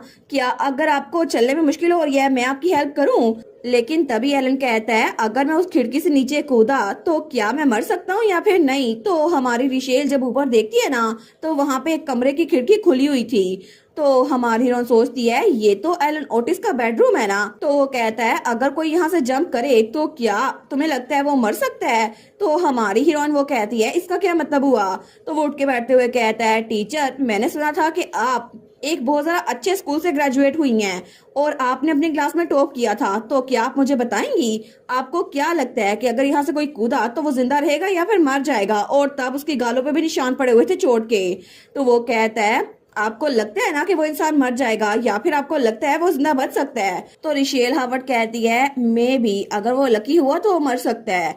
तो वो कहता है अगर वो लकी हुआ क्या मतलब? क्या आपको लगता है कि मौत वो लकी होने की कैटेगरी में आती है? हमारी उन कहती है बिल्कुल, क्योंकि मुझे लगता है अगर आप वहां से गिरे और डिसेबल हो गए और कोमा में चले गए या फिर अपनी फैमिली पे बर्डन बन गए, इससे अच्छा है आपको मौत ही आ जाए। तो तभी एलन ओटिस उसकी तरफ देखकर स्माइल करता है। वो कहता है मुझे लगता है कि आपकी लाइफ भी इतनी स्मूथ नहीं थी टीचर, वैसे भी किसकी लाइफ है जो इतनी स्मूथ गुजरती है? और तब वो वहां से उठता है और अपने कपड़े झाड़ता है। वो कहता है वेल मुझे लगता है मैंने आपका ओपिनियन क्लियरली सुन लिया है। ऐसा लगता है कि मुझे अभी के लिए इस मेथड को होल्ड पे डालना होगा। वैसे भी मैं इतना लकी तो हूँ नहीं कि मैं सच में मर जाऊं। हमारून कहती है आप ठीक तो है ना? क्या मैं आपकी कोई हेल्प कर सकती हूँ? तब उसका हाथ पकड़ने लगती है, लेकिन तभी एलन उसका हाथ पीछे झटकता है। वो कहता है मुझसे दूर रहो, मुझे तुम्हारी हेल्प नहीं चाहिए। तो हमारे उन कहती है लेकिन आपकी कम्प्लेक्शन तो बड़ी टेरिबल लग रही है, अगर मैं आपको अनकंफर्टेबल कर रही हूँ तो मैं किसी और को बुला देती हूँ। तो एलन कहता है मैंने कहा मैं बिल्कुल ठीक हूँ, मैं बस यहाँ पर इसलिए लेटा हुआ था। तो तब वो अपने कमरे की खिड़की को देखते हुए कहता है क्योंकि मैं रिहर्सल कर रहा था। हमारी उन सोचती है रिहर्सल? वो कहता है मैं बस क्यूरियस था कि ये कैसा लगेगा। वो सोचती है क्या मैं इससे पूछूं ये किस चीज की रिहर्सल कर रहा था, लेकिन क्या मैं इसके चेहरे पर के निशान के बारे में पूछूं या इसकी बॉडी पे ये जो पट्टियां बंधी हुई हैं इनके बारे में? तो वो सोचती है अगर मैंने इससे पूछा तो क्या ये मेरी बात का जवाब दे देगा? तो तब एलन उसकी तरफ देखता है। वो कहता है टीचर वेल मुझे लगता है कि आप ट्विंस को ढूंढ रही होंगी है ना? हमारून कहती है क्या आपको कैसे पता? वो कहता है वो यहाँ से बिल्कुल सीधा आर्टिफिशियल फॉरेस्ट में भाग गए होंगे, जाओ जाके उनको ढूंढो और वापस ले जाओ। वो कहती है आर्टिफिशियल फॉरेस्ट में? थैंक यू मुझे बताने के लिए। लेकिन तभी एलन कहता है इसके अलावा एक और बात, आइंदा से जिस मामले में तुम्हारा ताल्लुक ना हो उसमें दखलंदाजी करने की कोशिश मत करना। तो तब उसे कहता है तुम बिल्कुल ऐसे प्रिटेंड करना जैसे तुम्हें कुछ पता ना हो, और अगर तुम्हें जिंदा रहना है तुम्हें ऐसे ही करना पड़ेगा। हमारून कहती है इसका क्या मतलब हुआ? वो कहता है वेल मुझे जो कहना था वो मैंने कह दिया, अब मैं चलता हूँ क्योंकि तुम भी बाकियों से डिफरेंट नहीं हो। लेकिन तब हमारी हीरोइन जब पीछे मुड़ के देखती है तो वो वहां से गायब हो गया था। वो सोचती है ये तो रोज के दरमियान गायब हो गया, लेकिन तभी वो उस जगह पे बैठ जाती है जहाँ पे एलन गिरा हुआ था, और तब वो ऊपर उस खिड़की को देखती है। वो सोचती है एलन ओटिस, उसमें से मुझे एंटीसेप्टिक की स्मेल आ रही थी, लेकिन उसकी बॉडी पे जो स्कार्स हैं वो तो बहुत ज्यादा लंबे अरसे लग रहे हैं और उसका गाल भी सूजा हुआ था जैसे उसको मारा गया है। आखिर हाउस ओटिस के वारिस पर कौन हाथ उठाएगा? मुझे तो इस बात की समझ नहीं आ रही। लेकिन तभी वो उस खिड़की को देखती है, वो सोचती है उसने कहा था अगर इस खिड़की से कोई कूदे, लेकिन ये खिड़की तो खुली हुई है, इसका मतलब है क्या वो सच में यहाँ से कूदा था? और तब थोड़ी देर बाद हमें दूसरी जगह पैनी और नीरू दिखाए जाते हैं जो कि मिट्टी की बॉल्स बना के खेल रहे थे। तो नीरू कहता है तुम इसको खाओगी पैनी? वो कहती है हाँ एक बाइट। लेकिन वो लोग तो अपना आराम से खेल ही जा रहे थे, तभी वहां पर कोई बड़े गुस्से से उनको देखता है। तो वो थी हमारी हीरोइन शार्लेट। वो सोचती है ये बदतमीज बच्चे मुझे बताए बगैर भाग गए, लेकिन उस बेचारी के बाल तो चिड़िया का घोंसला भरे हुए थे। लेकिन तब वो उनको छुप के देख रही थी। वो सोचती है वेल अच्छा हुआ ये एंजॉय तो कर रहे हैं ना, क्या मैं इनको थोड़ी देर और खेलने दूं?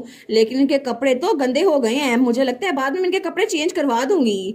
और यहाँ पर तो इन्होंने बहुत सारा कीचड़ किया हुआ है। लेकिन तभी वो वहाँ कीचड़ के अंदर ही कूद जाते हैं। हमारी चिल्ला कहती है बस कर दो पैरी और नीरू। तो तभी वो बच्चे उसको देखते हैं, वो कहते हैं विच आ गई, विच आ गई, तुम तो बड़ी डरावनी हो विच। तो हमारी रिशेल कहती है पैनी नीरू मैं तुम लोग के लिए फिक्रमंद हो गई थी, आखिर तुम लोग मुझे बताए बगैर क्यों चले गए? दोनों कहते हैं हमें माफ कर दो प्लीज, हमें मत खाना। हमारी हीरोइन गहरा सांस लेती है, वो कहती है ठीक है मैं तुम्हें नहीं खाऊंगी। वो सोचती है सच में मैं इनसे जीत नहीं सकती। वो कहती है अगर तुम मुझे प्रॉमिस करो ना अगली बार मुझे बता के जाओगे फिर मैं तुम्हें नहीं खाऊंगी। लेकिन अगर पैनी और नीरू अकेले बाहर गए ना तो रिशेल बहुत ज्यादा सैड हो जाएगी।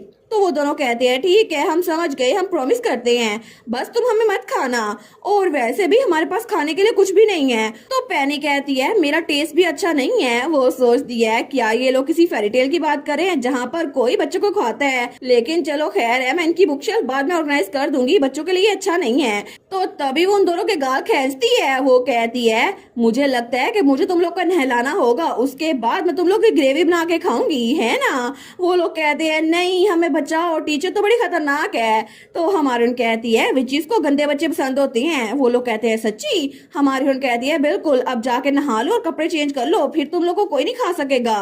तो तब उसने दोनों का हाथ पकड़ लिया था। वो कहती है अब मेरा हाथ मत छोड़ना ठीक है? तो वो लोग कहते हैं लेकिन मजा तो आया था ना हमें। लेकिन तभी हमारी हीरोइन दरवाजा खोलती है तो पैनी भी उसकी हेल्प करती है। वो कहती है रिशेल अगली बार तुम भी हमारे साथ खेलना। लेकिन तब जब वो लोग दरवाजा खोलते हैं तो हमारी उन कहती है हेलो, लेकिन वहाँ पे बहुत सारी मेड्स थी जो सारी की सारी रिशेल को ग्रीट कर रही थी, लेकिन कोई भी बच्चों को ग्रीट नहीं कर रहा था। तो तब वो लोग तो बच्चों को इग्नोर कर रही थी। हमारी उन सोचती है कि इनको बच्चे नजर नहीं आ रहे जो इनको ग्रीट नहीं कर रही। तो तब हमारी उन कहती है एक्सक्यूज मी क्या बच्चों के लिए गर्म पानी तैयार कर देंगे, मुझे उनको नहलाना है। तो वो कहती है जी, लेकिन तब वो मेड पानी लेकर वहां चली गई थी। हमारी उन सोचती है कितना अजीब है, ये बच्चों को ऐसे ट्रीट करती हैं जैसे वो लोग यहाँ पर हैं ही नहीं। लेकिन अगर मैं इनसे कोई काम करने को बोलूँ तो ये मना भी नहीं करती। लेकिन अभी के लिए तो हमारी हीरोइन सोचती है लंच टाइम तो बस खत्म होने ही वाला है, क्या मैं बच्चों को बस सैंडविचेस ना दे दूं? वैसे भी अभी तो थोड़ा टाइम ही बचा है, लेकिन बाद में स्नैक टाइम तो कुछ घंटों बाद आएगा। तो बच्चे तो खेलते हुए जाते हैं। वो कहते हैं देखो सही यहाँ पर स्टेयर क्लाइंबिंग रेस लगाते हैं हम। तो वो लोग आगे बढ़ रहे थे। हमारे सोचती है चलो अच्छा हुआ बच्चे अभी चुप तो हैं। लेकिन तभी बच्चे कहते हैं ओ ये तो मदर है। तो हमारी हीरोइन जब आगे देखती है वो सोचती है डैम इट, मैं इस बारे में तो भूल ही गई थी। तो वहां पे मिसेस ओटिस थी, जैकुलिन।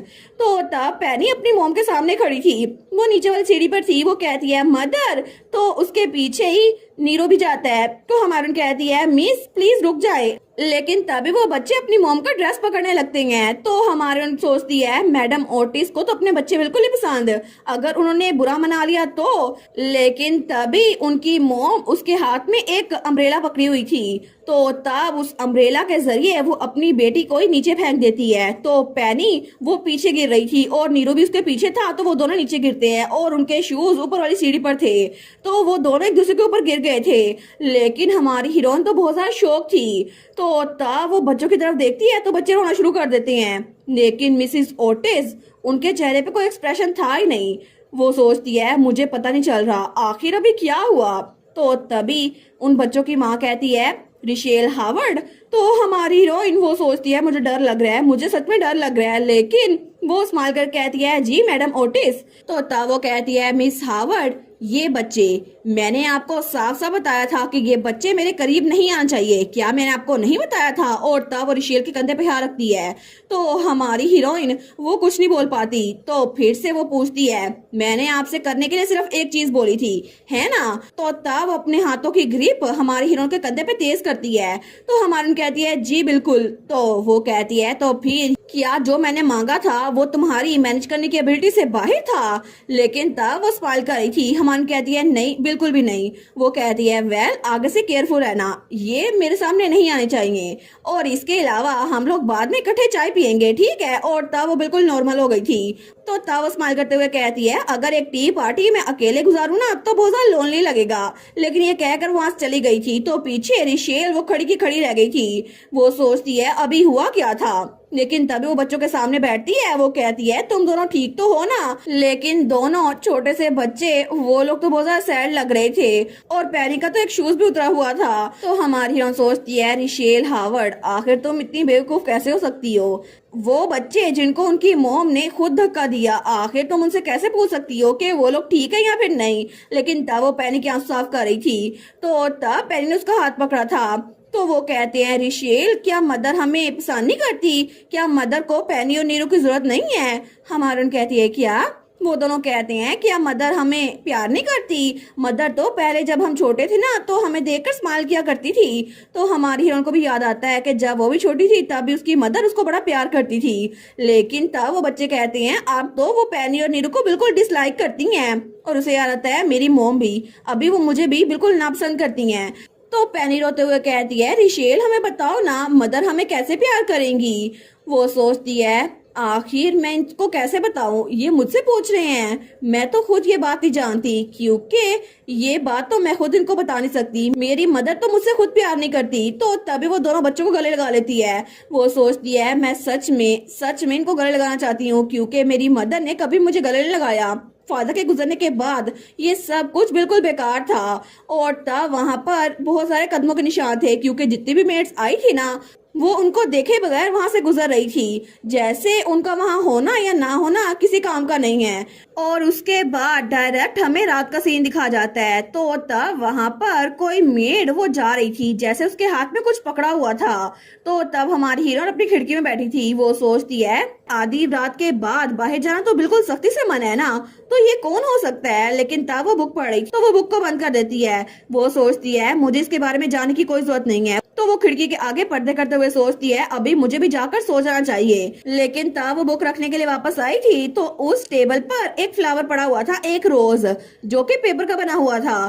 तो हमारी हीरोइन सोचती है, जब थोड़ी देर बाद मैंने बच्चों को खाने के लिए कुछ दिया तो तब नीरू ने कहा था, मुझे तो डैड का चेहरा भी याद नहीं है, मुझे लगता है कि मॉम भी हमसे मिलना नहीं चाहती। तो पैरी भी कहती है, एलन भी हमें इग्नोर करता है, हर कोई बिल्कुल ऐसा ही कर रहा है, आखिर वो हमसे प्यार क्यों नहीं करते? लेकिन उसके बाद बच्चे वहां पर आर्ट एंड क्राफ्ट कर रहे थे तो ये फ्लावर उसको पैरी ने दिया था। वो कहती है, टीचर ये रोज मैंने अपने हाथ से बनाया है, क्या आप इसको रखेंगी? तो हमारी हीरोइन उसको ले आई थी। वहां पर लिखा था, आई लव यू मॉम।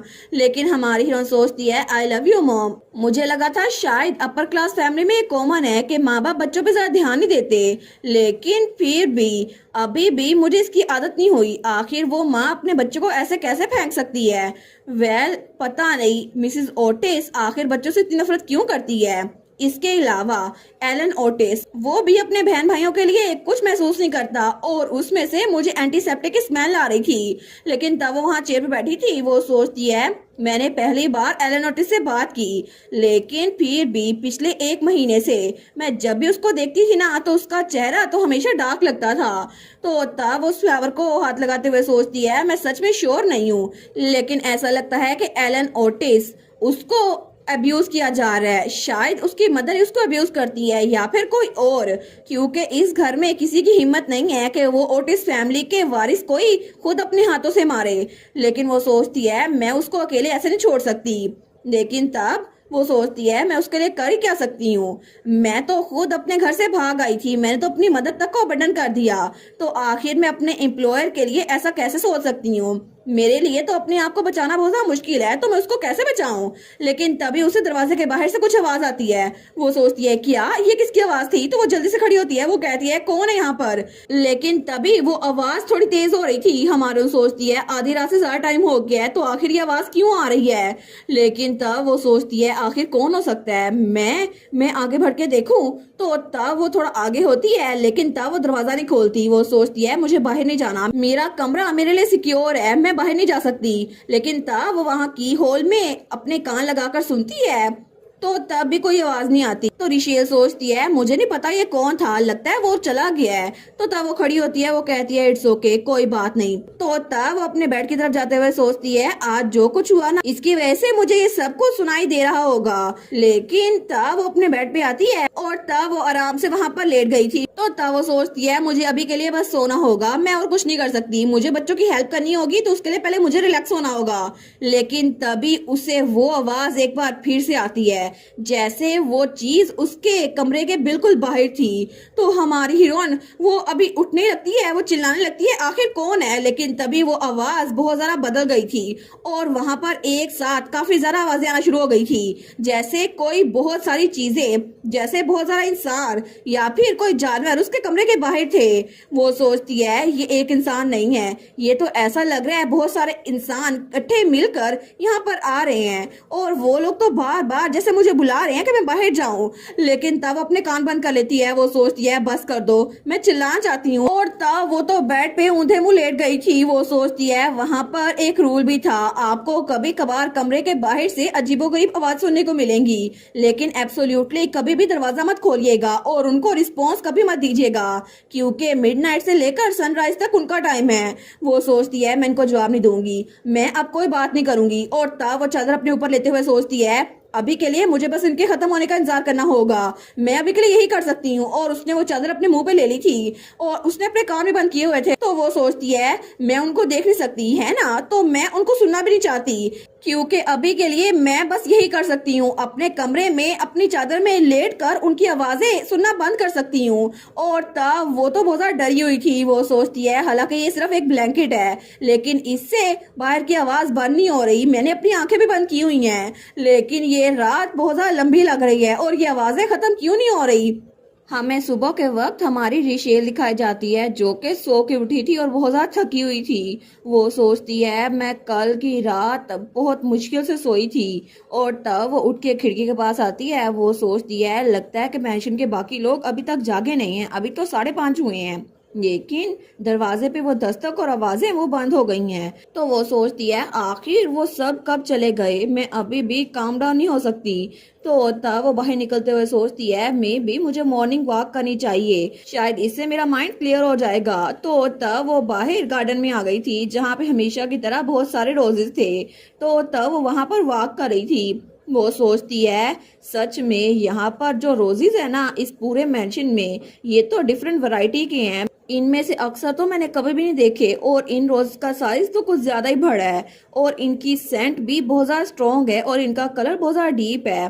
पता नहीं मुझे कहीं और ऐसे रोज देखने को मिलेंगे या फिर नहीं। लेकिन तभी वहां पर वो लैंप की तरफ देखती है, जहां पर कल रात उसको वो मेड नजर आई थी। तो वो वहां पर आती है और वहां से अपनी खिड़की को देखती है। वो सोचती है यहाँ पर कल मुझे कुछ शेडोज नजर आ रही थी, लेकिन तब वो कहती है वो तो डेफिनेटली इंसान नहीं थे। तो तभी उसके पीछे कोई आता है। वो कहता है कौन इंसान नहीं थे।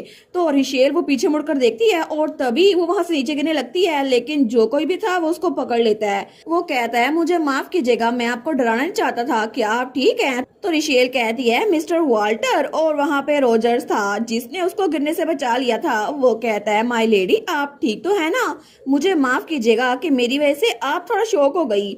वो कहती है नहीं नहीं मैं ठीक हूँ, थैंक यू। वो कहता है आप अभी तक मुझे रोजर्स कहकर नहीं बुला रही, पता नहीं कब आप और मैं क्लोज हो जाएंगे। तो हमारून कहती है नहीं नहीं मैं आपको बुला सकती हूँ, मेरा मतलब है कि ये कहना थोड़ा ऑकवर्ड हो जाएगा। तो तब रोजर्स हंसता है। वो कहता है मैं तो मजाक कर रहा था मिस हावर्ड।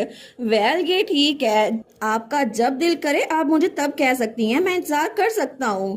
तो वो सोचती है ये तो पूरे मेंशन में इकलौता इंसान लगता है जो मुझे बिल्कुल रियल इंसान लगता है। वैसे भी इसने पिछले पूरे महीने में मेरी बहुत ज़्यादा हेल्प की है और ये तो मेरी तरफ काइंडली अप्रोच करता है और इसकी स्माइल बहुत ज़्यादा वार्म है और कभी कभार तो ये छोटे मोटे जोक्स भी करता है। अगर ये इसके लिए ना होता तो फिर मैं यहाँ पर बिल्कुल एडजस्ट ना कर पाती, लेकिन कभी कभार इससे मुझे थोड़ा सा अजीब महसूस होता है।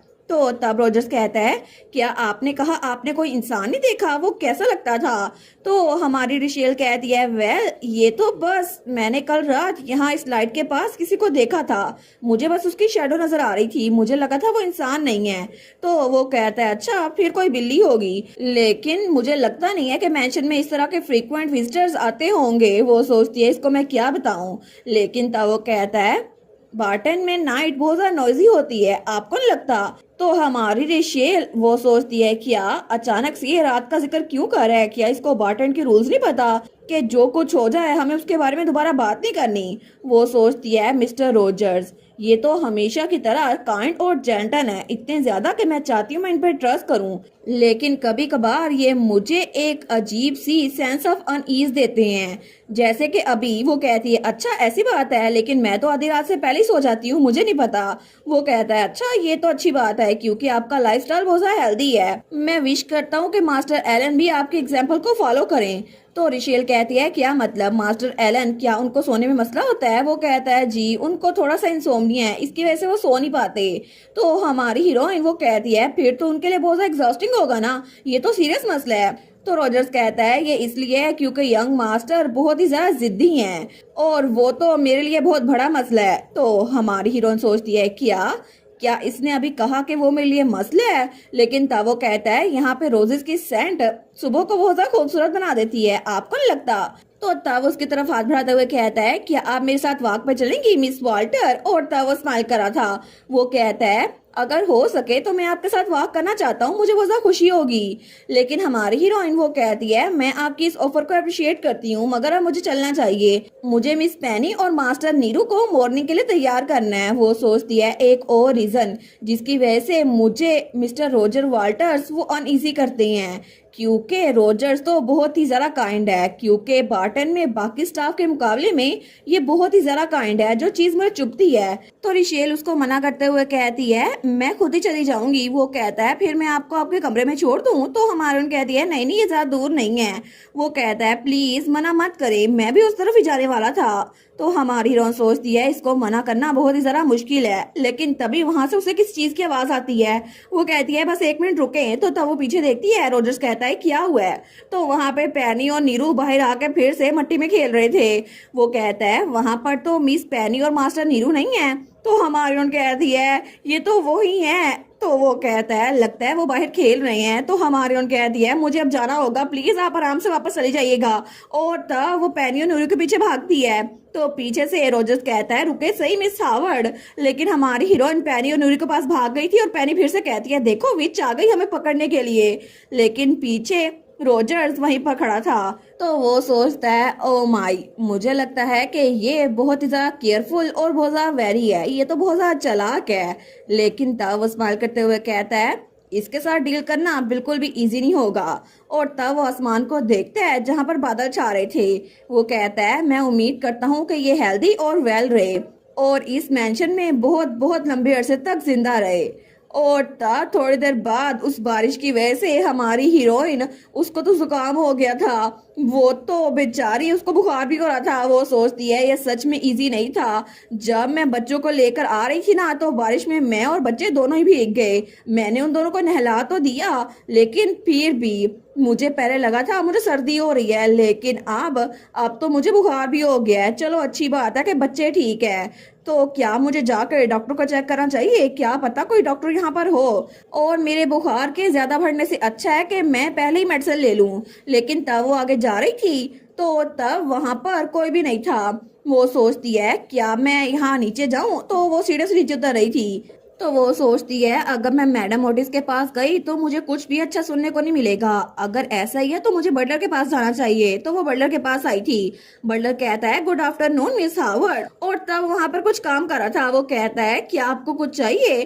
तो रिशेल कहती है मिस्टर फ्रेडरिक आप तो हमेशा की तरह बहुत अच्छे हैं। वो सोचती है मैं जब भी इनसे पहली बार मिली थी ना तब ये स्माइल कर रहे थे। वो कहती है मिस पेनी और मास्टर नीरू वो बारिश में भीग गए हैं। तो तब वहाँ बटलर कटलरी वाली नाइफ उसको साफ कर रहा था। तो हमारी हीरोइन कहती है क्या रेजिडेंट डॉक्टर कोई है? मैं उसको मिलने के लिए आई हूँ। मुझे लगता है हमें चेकअप की जरूरत है। तो बटलर कहता है एक डॉक्टर? तो हमारी हीरोइन कहती है जी एक डॉक्टर। क्या यहाँ बाटन में कोई डॉक्टर नहीं है? तो तब बटलर उसकी स्माइल वो बंद हो गई थी। वो कहता है बाटन में कोई भी पेशेंट नहीं है। तो हमारी हीरोइन वो डर गई थी। उसके हाथ में जो रुमाल पकड़ा था वो उसको और जोर से पकड़ लेती है। वो कहती है फिर अगर ये पॉसिबल हो सके तो क्या आप एक डॉक्टर को बुला सकते हैं? अगर बाटन में कोई बीमार पड़ गया तो फिर क्या होगा? वो सोचती है मुझे स्माइल करनी होगी, मुझे नेचुरली पोलाइटली स्माइल करनी होगी। तो फिर से बटलर कहता है बाटन में कोई भी बीमार इंसान नहीं है। तो हमारी उन कहती है लेकिन ओटिस फैमिली उनके लिए कोई रेजिडेंट फिजिशियन तो होगा ना। और तब उसका बुखार बहुत ज्यादा बढ़ रहा था, उसको तो चक्कर आ रहे थे, ऊपर से उसका स्ट्रेस। वो सोचती है मैं अब क्या करूं, आखिर दोबारा सांस कैसे लूं? तो तब वो कहती है अगर लेडी ओटिस वो बीमार हो गई तो फिर? लेकिन वो बटलर वो उस चाकू को साफ करते हुए फिर से कहता है बाटन में कोई भी इंसान बीमार नहीं पड़ता। और ये बात उसने एक बार फिर से रिपीट की थी। तो हमारी हीरोइन वो कहती है ठीक है मैं समझ गई, थैंक यू आपके एक्सप्लेनेशन के लिए। तो तब बटलर वो भी स्माइल करता है। वो कहता है ठीक है अगर आपको मेरी दोबारा हेल्प चाहिए हो तो प्लीज मुझसे मिलने आ जाइएगा मिस हावर्ड। हमारी उन कहती है जी। और तब वो कमरे से बाहर निकल आई थी। लेकिन जैसे वो बाहर निकली थी ना वो सोचती है उसने उसने 3 बार एक ही लाइन रिपीट की बाटन में कोई भी पेशेंट नहीं होता।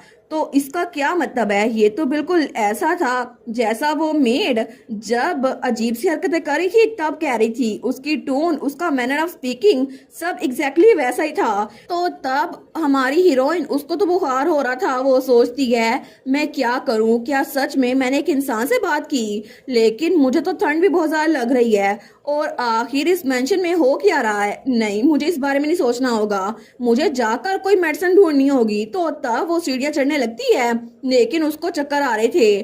तो तब वो सोचती है मुझे अपने साथ इमरजेंसी मेडिसिन रखनी चाहिए थी। यहाँ पर अपनी बॉडी का ख्याल मुझे खुद ही रखना था। लेकिन क्या मेडिसिन वो भी एक फूड की तरह काउंट होती है? क्या इमरजेंसी मेडिसिन इस मेंशन में कहीं होगी? क्या मैं हेडमेड से पूछूं? तो तब वो ऊपर बढ़ रही थी। फिर भी वो सोचती है मुझे चक्कर आ रहे हैं। लेकिन अगर मैं हेडमेड के पास गई और उन्होंने भी यही बात की तो फिर मैं क्या कहूंगी? और तब वो फिर से ऊपर आ रही थी। तभी उसके पीछे एक मेड आती है जो कि पिछली बार से थोड़ी अलग थी। वो कहती है हेलो। तो हमारी उन कहती है हेलो। वो सोचती है इसने मुझे डरा ही दिया। तो तब वो उसको हेलो बोल के आगे जा रही थी। वो सोचती है ये हमेशा की तरह ही होगा। लेकिन तब वो मेड फिर से कहती है हेलो। और इस बार वो उसके सामने आ गई थी और उसकी आंखें भी ब्लैक हो चुकी थी। तो हमारी हीरोइन डर गई थी। वो सोचती है ये मेड इसकी आंखें भी वैसी हैं। तो तब वो मेड आगे बढ़ती है और उसकी तरफ हाथ बढ़ा रही थी और तभी वो उसका हाथ पकड़ लेती है। वो कहती है हेलो। तो हमारी हीरोइन डर गई थी। वो सोचती है आखिर इसके साथ मसला क्या है? क्या मैंने स्माइल करके इससे ग्रीट नहीं किया इस वजह से ये ऐसा कर रही है? लेकिन तब वो कहती है प्लीज मुझे जाने दो।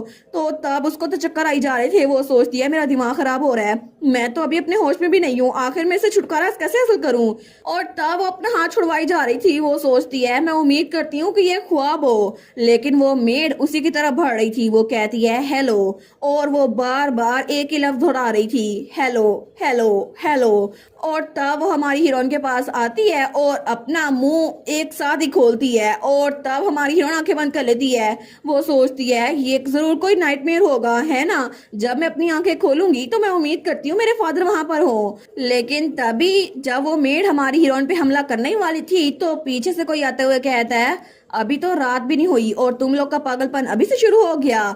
तो पीछे एलन खड़ा था। तो वो मेड जब उसकी आवाज सुनती है तो तब हमारी हीरोइन और वो मेड दोनों इस तरफ देखती हैं। तो वो मेड वो थोड़ा शांत हो गई थी और हमारी हीरोइन को छोड़ के वहां से जाने लगती है। लेकिन तभी हमारी हीरोइन उसको चक्कर आ रहे थे और वो वहां से नीचे गिरने लगती है। तो एलन जल्दी से आकर उसको पकड़ लेता है। वो कहता है टीचर आप ठीक तो है ना, आखिर आपके साथ क्या हुआ है? लेकिन एलन ने हमारी हीरोइन को पकड़ लिया था, उसको नीचे गिरने से बचा लिया था, लेकिन उसकी शॉल नीचे गिर गई थी। वो सोचती है इसकी आंखें ये तो ब्लू हैं। तो तब एलन उसका बुखार चेक करते हुए कहता है आपको तो बुखार हो रहा है। तो हमारी कहती है सॉरी। वो कहता है माफी मांगने की कोई जरूरत नहीं है, मुझे फॉलो करे। और तब उसका हाथ पकड़कर उसको एक कमरे में लेके जा रहा था। और थोड़ी देर बाद वो लोग उस कमरे में आ गए थे जो छोटा सा कमरा था। वो कहता है प्लीज वहां पर जाकर बैठ जाए, मैं आपके लिए मेडिसिन लेकर आता हूँ। तो हमारी हीरोइन सोफे पे जाकर बैठ गई थी। वो सोचती है ये छोटा सा कमरा क्या ये कभी एग्जिस्ट करता था, मैंने तो इसको कभी नहीं देखा। लेकिन तभी एलन वो वहां से कुछ मेडिसिन निकाल के ले गया था उसके पास। वो कहता है ये ले। तो हमारा सोचती है ये क्या है।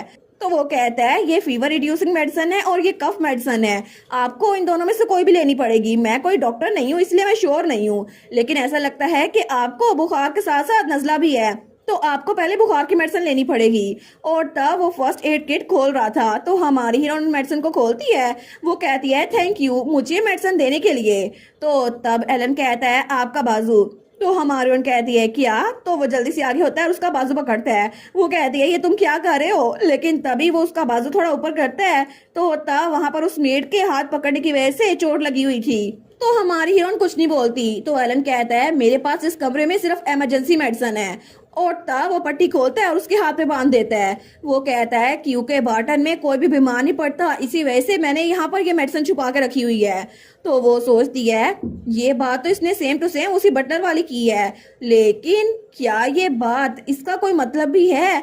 और फ्रेडी के अल्फाज की तरह इसकी आवाज में इमोशन थी। मुझे लगता है कि इसके अल्फाज बहुत ज्यादा अकेले थे। ऐसा लगता है कि ये भी बीमार पड़ता है और इसने अपनी मरहम पट्टी खुद ही की है। तो तब हमारी हीरोइन सोचती है क्या इसका मतलब है जब भी इसे चोट लगती है ये अपने जख्मों को यहीं पर ट्रीट करता है। तो तब वो कहती है मिस पेनी और मास्टर नीरू वो भी बारिश में भीग गए थे, और अगर अच्छा हो तो क्या मैं उनके लिए मेडिसिन ले जाऊं, क्योंकि अगर मुझे बुखार हो रहा है तो वो तो बच्चे हैं। लेकिन तभी एलन कहता है अच्छा।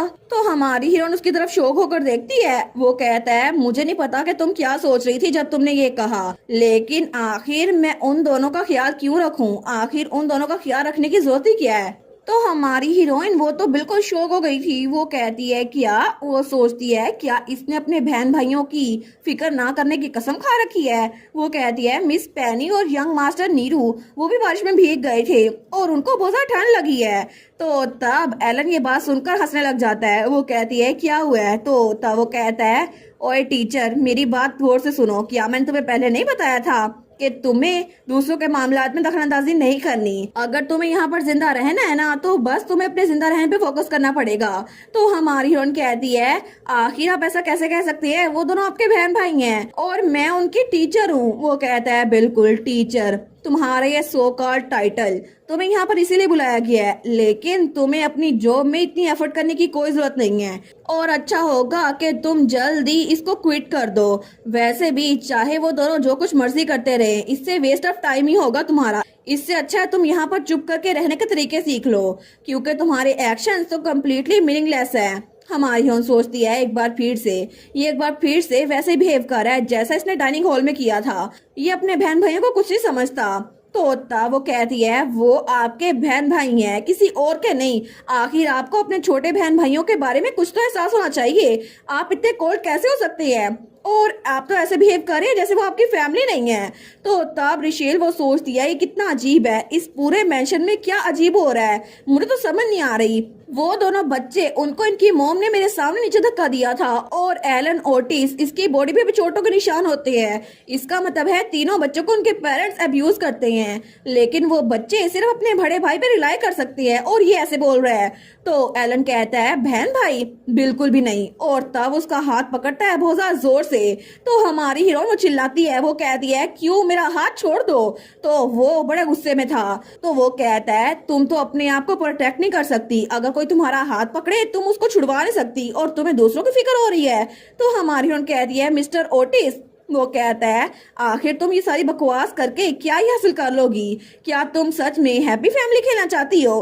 तो हमारी हीरोइन कहती है मेरा हाथ छोड़ दें। तो वो कहता है लेकिन तुमने कहा था तुम यहाँ पर टीचर बन के आई हो तो तुम्हें अपने टीचर का काम ही करना चाहिए, और वैसे भी मैंने देखा तुम तो रोजर्स के बड़े करीब लग रही थी, क्या तुम यहाँ पर एक हस्बैंड ढूंढने के लिए आई हो? और तब उसका मजाक उड़ा रहा था। वो कहता है सच में मैं तुमसे इसलिए पूछ रहा हूँ क्योंकि तुम ओटिस फैमिली के साथ इन्वॉल्व होना चाहती हो।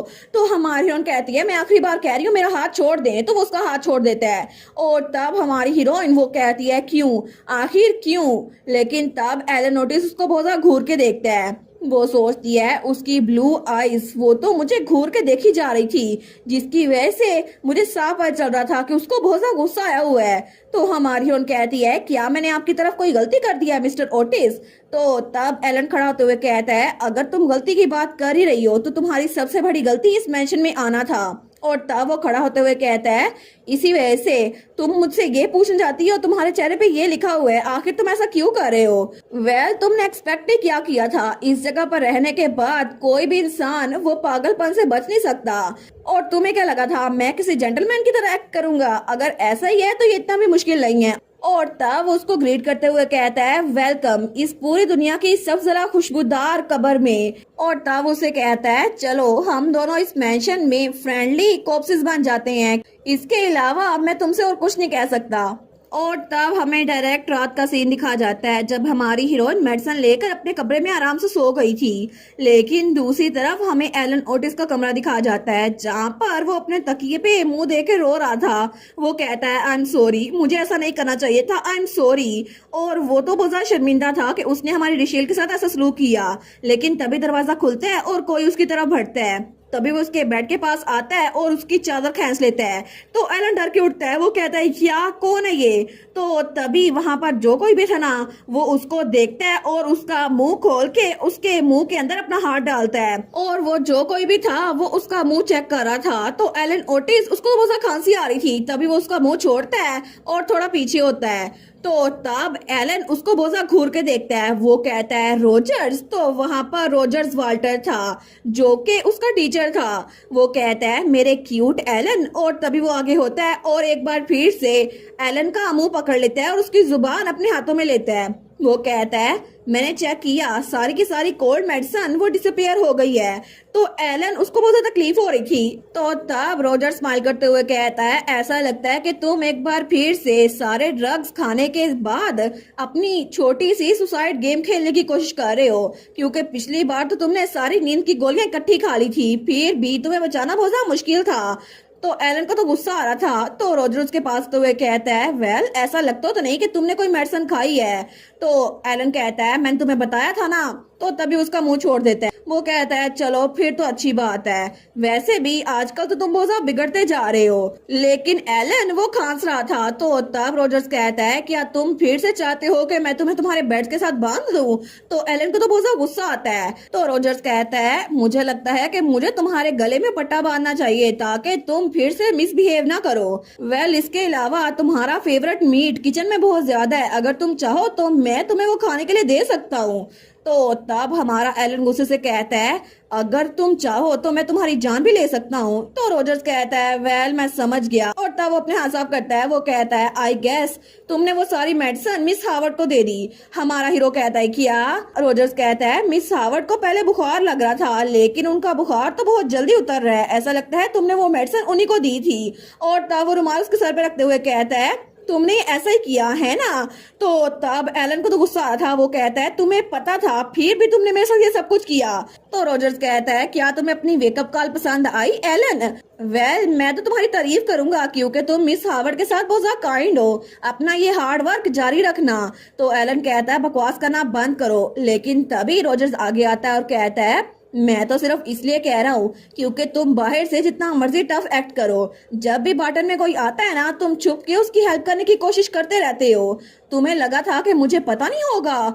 और तब उसके पास आके उसका चेहरा पकड़ते हुए कहता है मेरे क्यूट और जेंटल एलन। लेकिन तभी वो उसकी गर्दन पकड़ लेता है और उसकी गर्दन दबा रहा था। तो तब एलन को तो सांस लेना मुश्किल हो रहा था। तो रोजर्स कहता है चाहे तुम जितना मर्जी ट्राई कर लो, आखिर में ये सब कुछ यूजलेस ही है। तुम अपने आप को बचा नहीं सकते, तुम किसी और को बचा नहीं सकते और तुम कभी भी किसी की हेल्प नहीं कर सकते। तो रोजर्स कहता है तुम्हारा बस एक ही काम है, तुम्हें अपनी इस ब्लड लाइन को जारी रखना है, क्योंकि तुम जब से पैदा हुए ना तुम्हारे लिए बस एक ही काम बच गया है। और तब वो बड़ी क्रीपी से स्माइल करते हुए एलन का गला दबा रहा था। तो तब वो उसका गला दबाते हुए कहता है इसी वजह से एक अच्छे बच्चे बनकर वैसा ही करो जैसा कि मैं कह रहा हूँ, क्योंकि एग्जैक्टली तुम्हें यही करने के लिए जिंदा रखा गया है।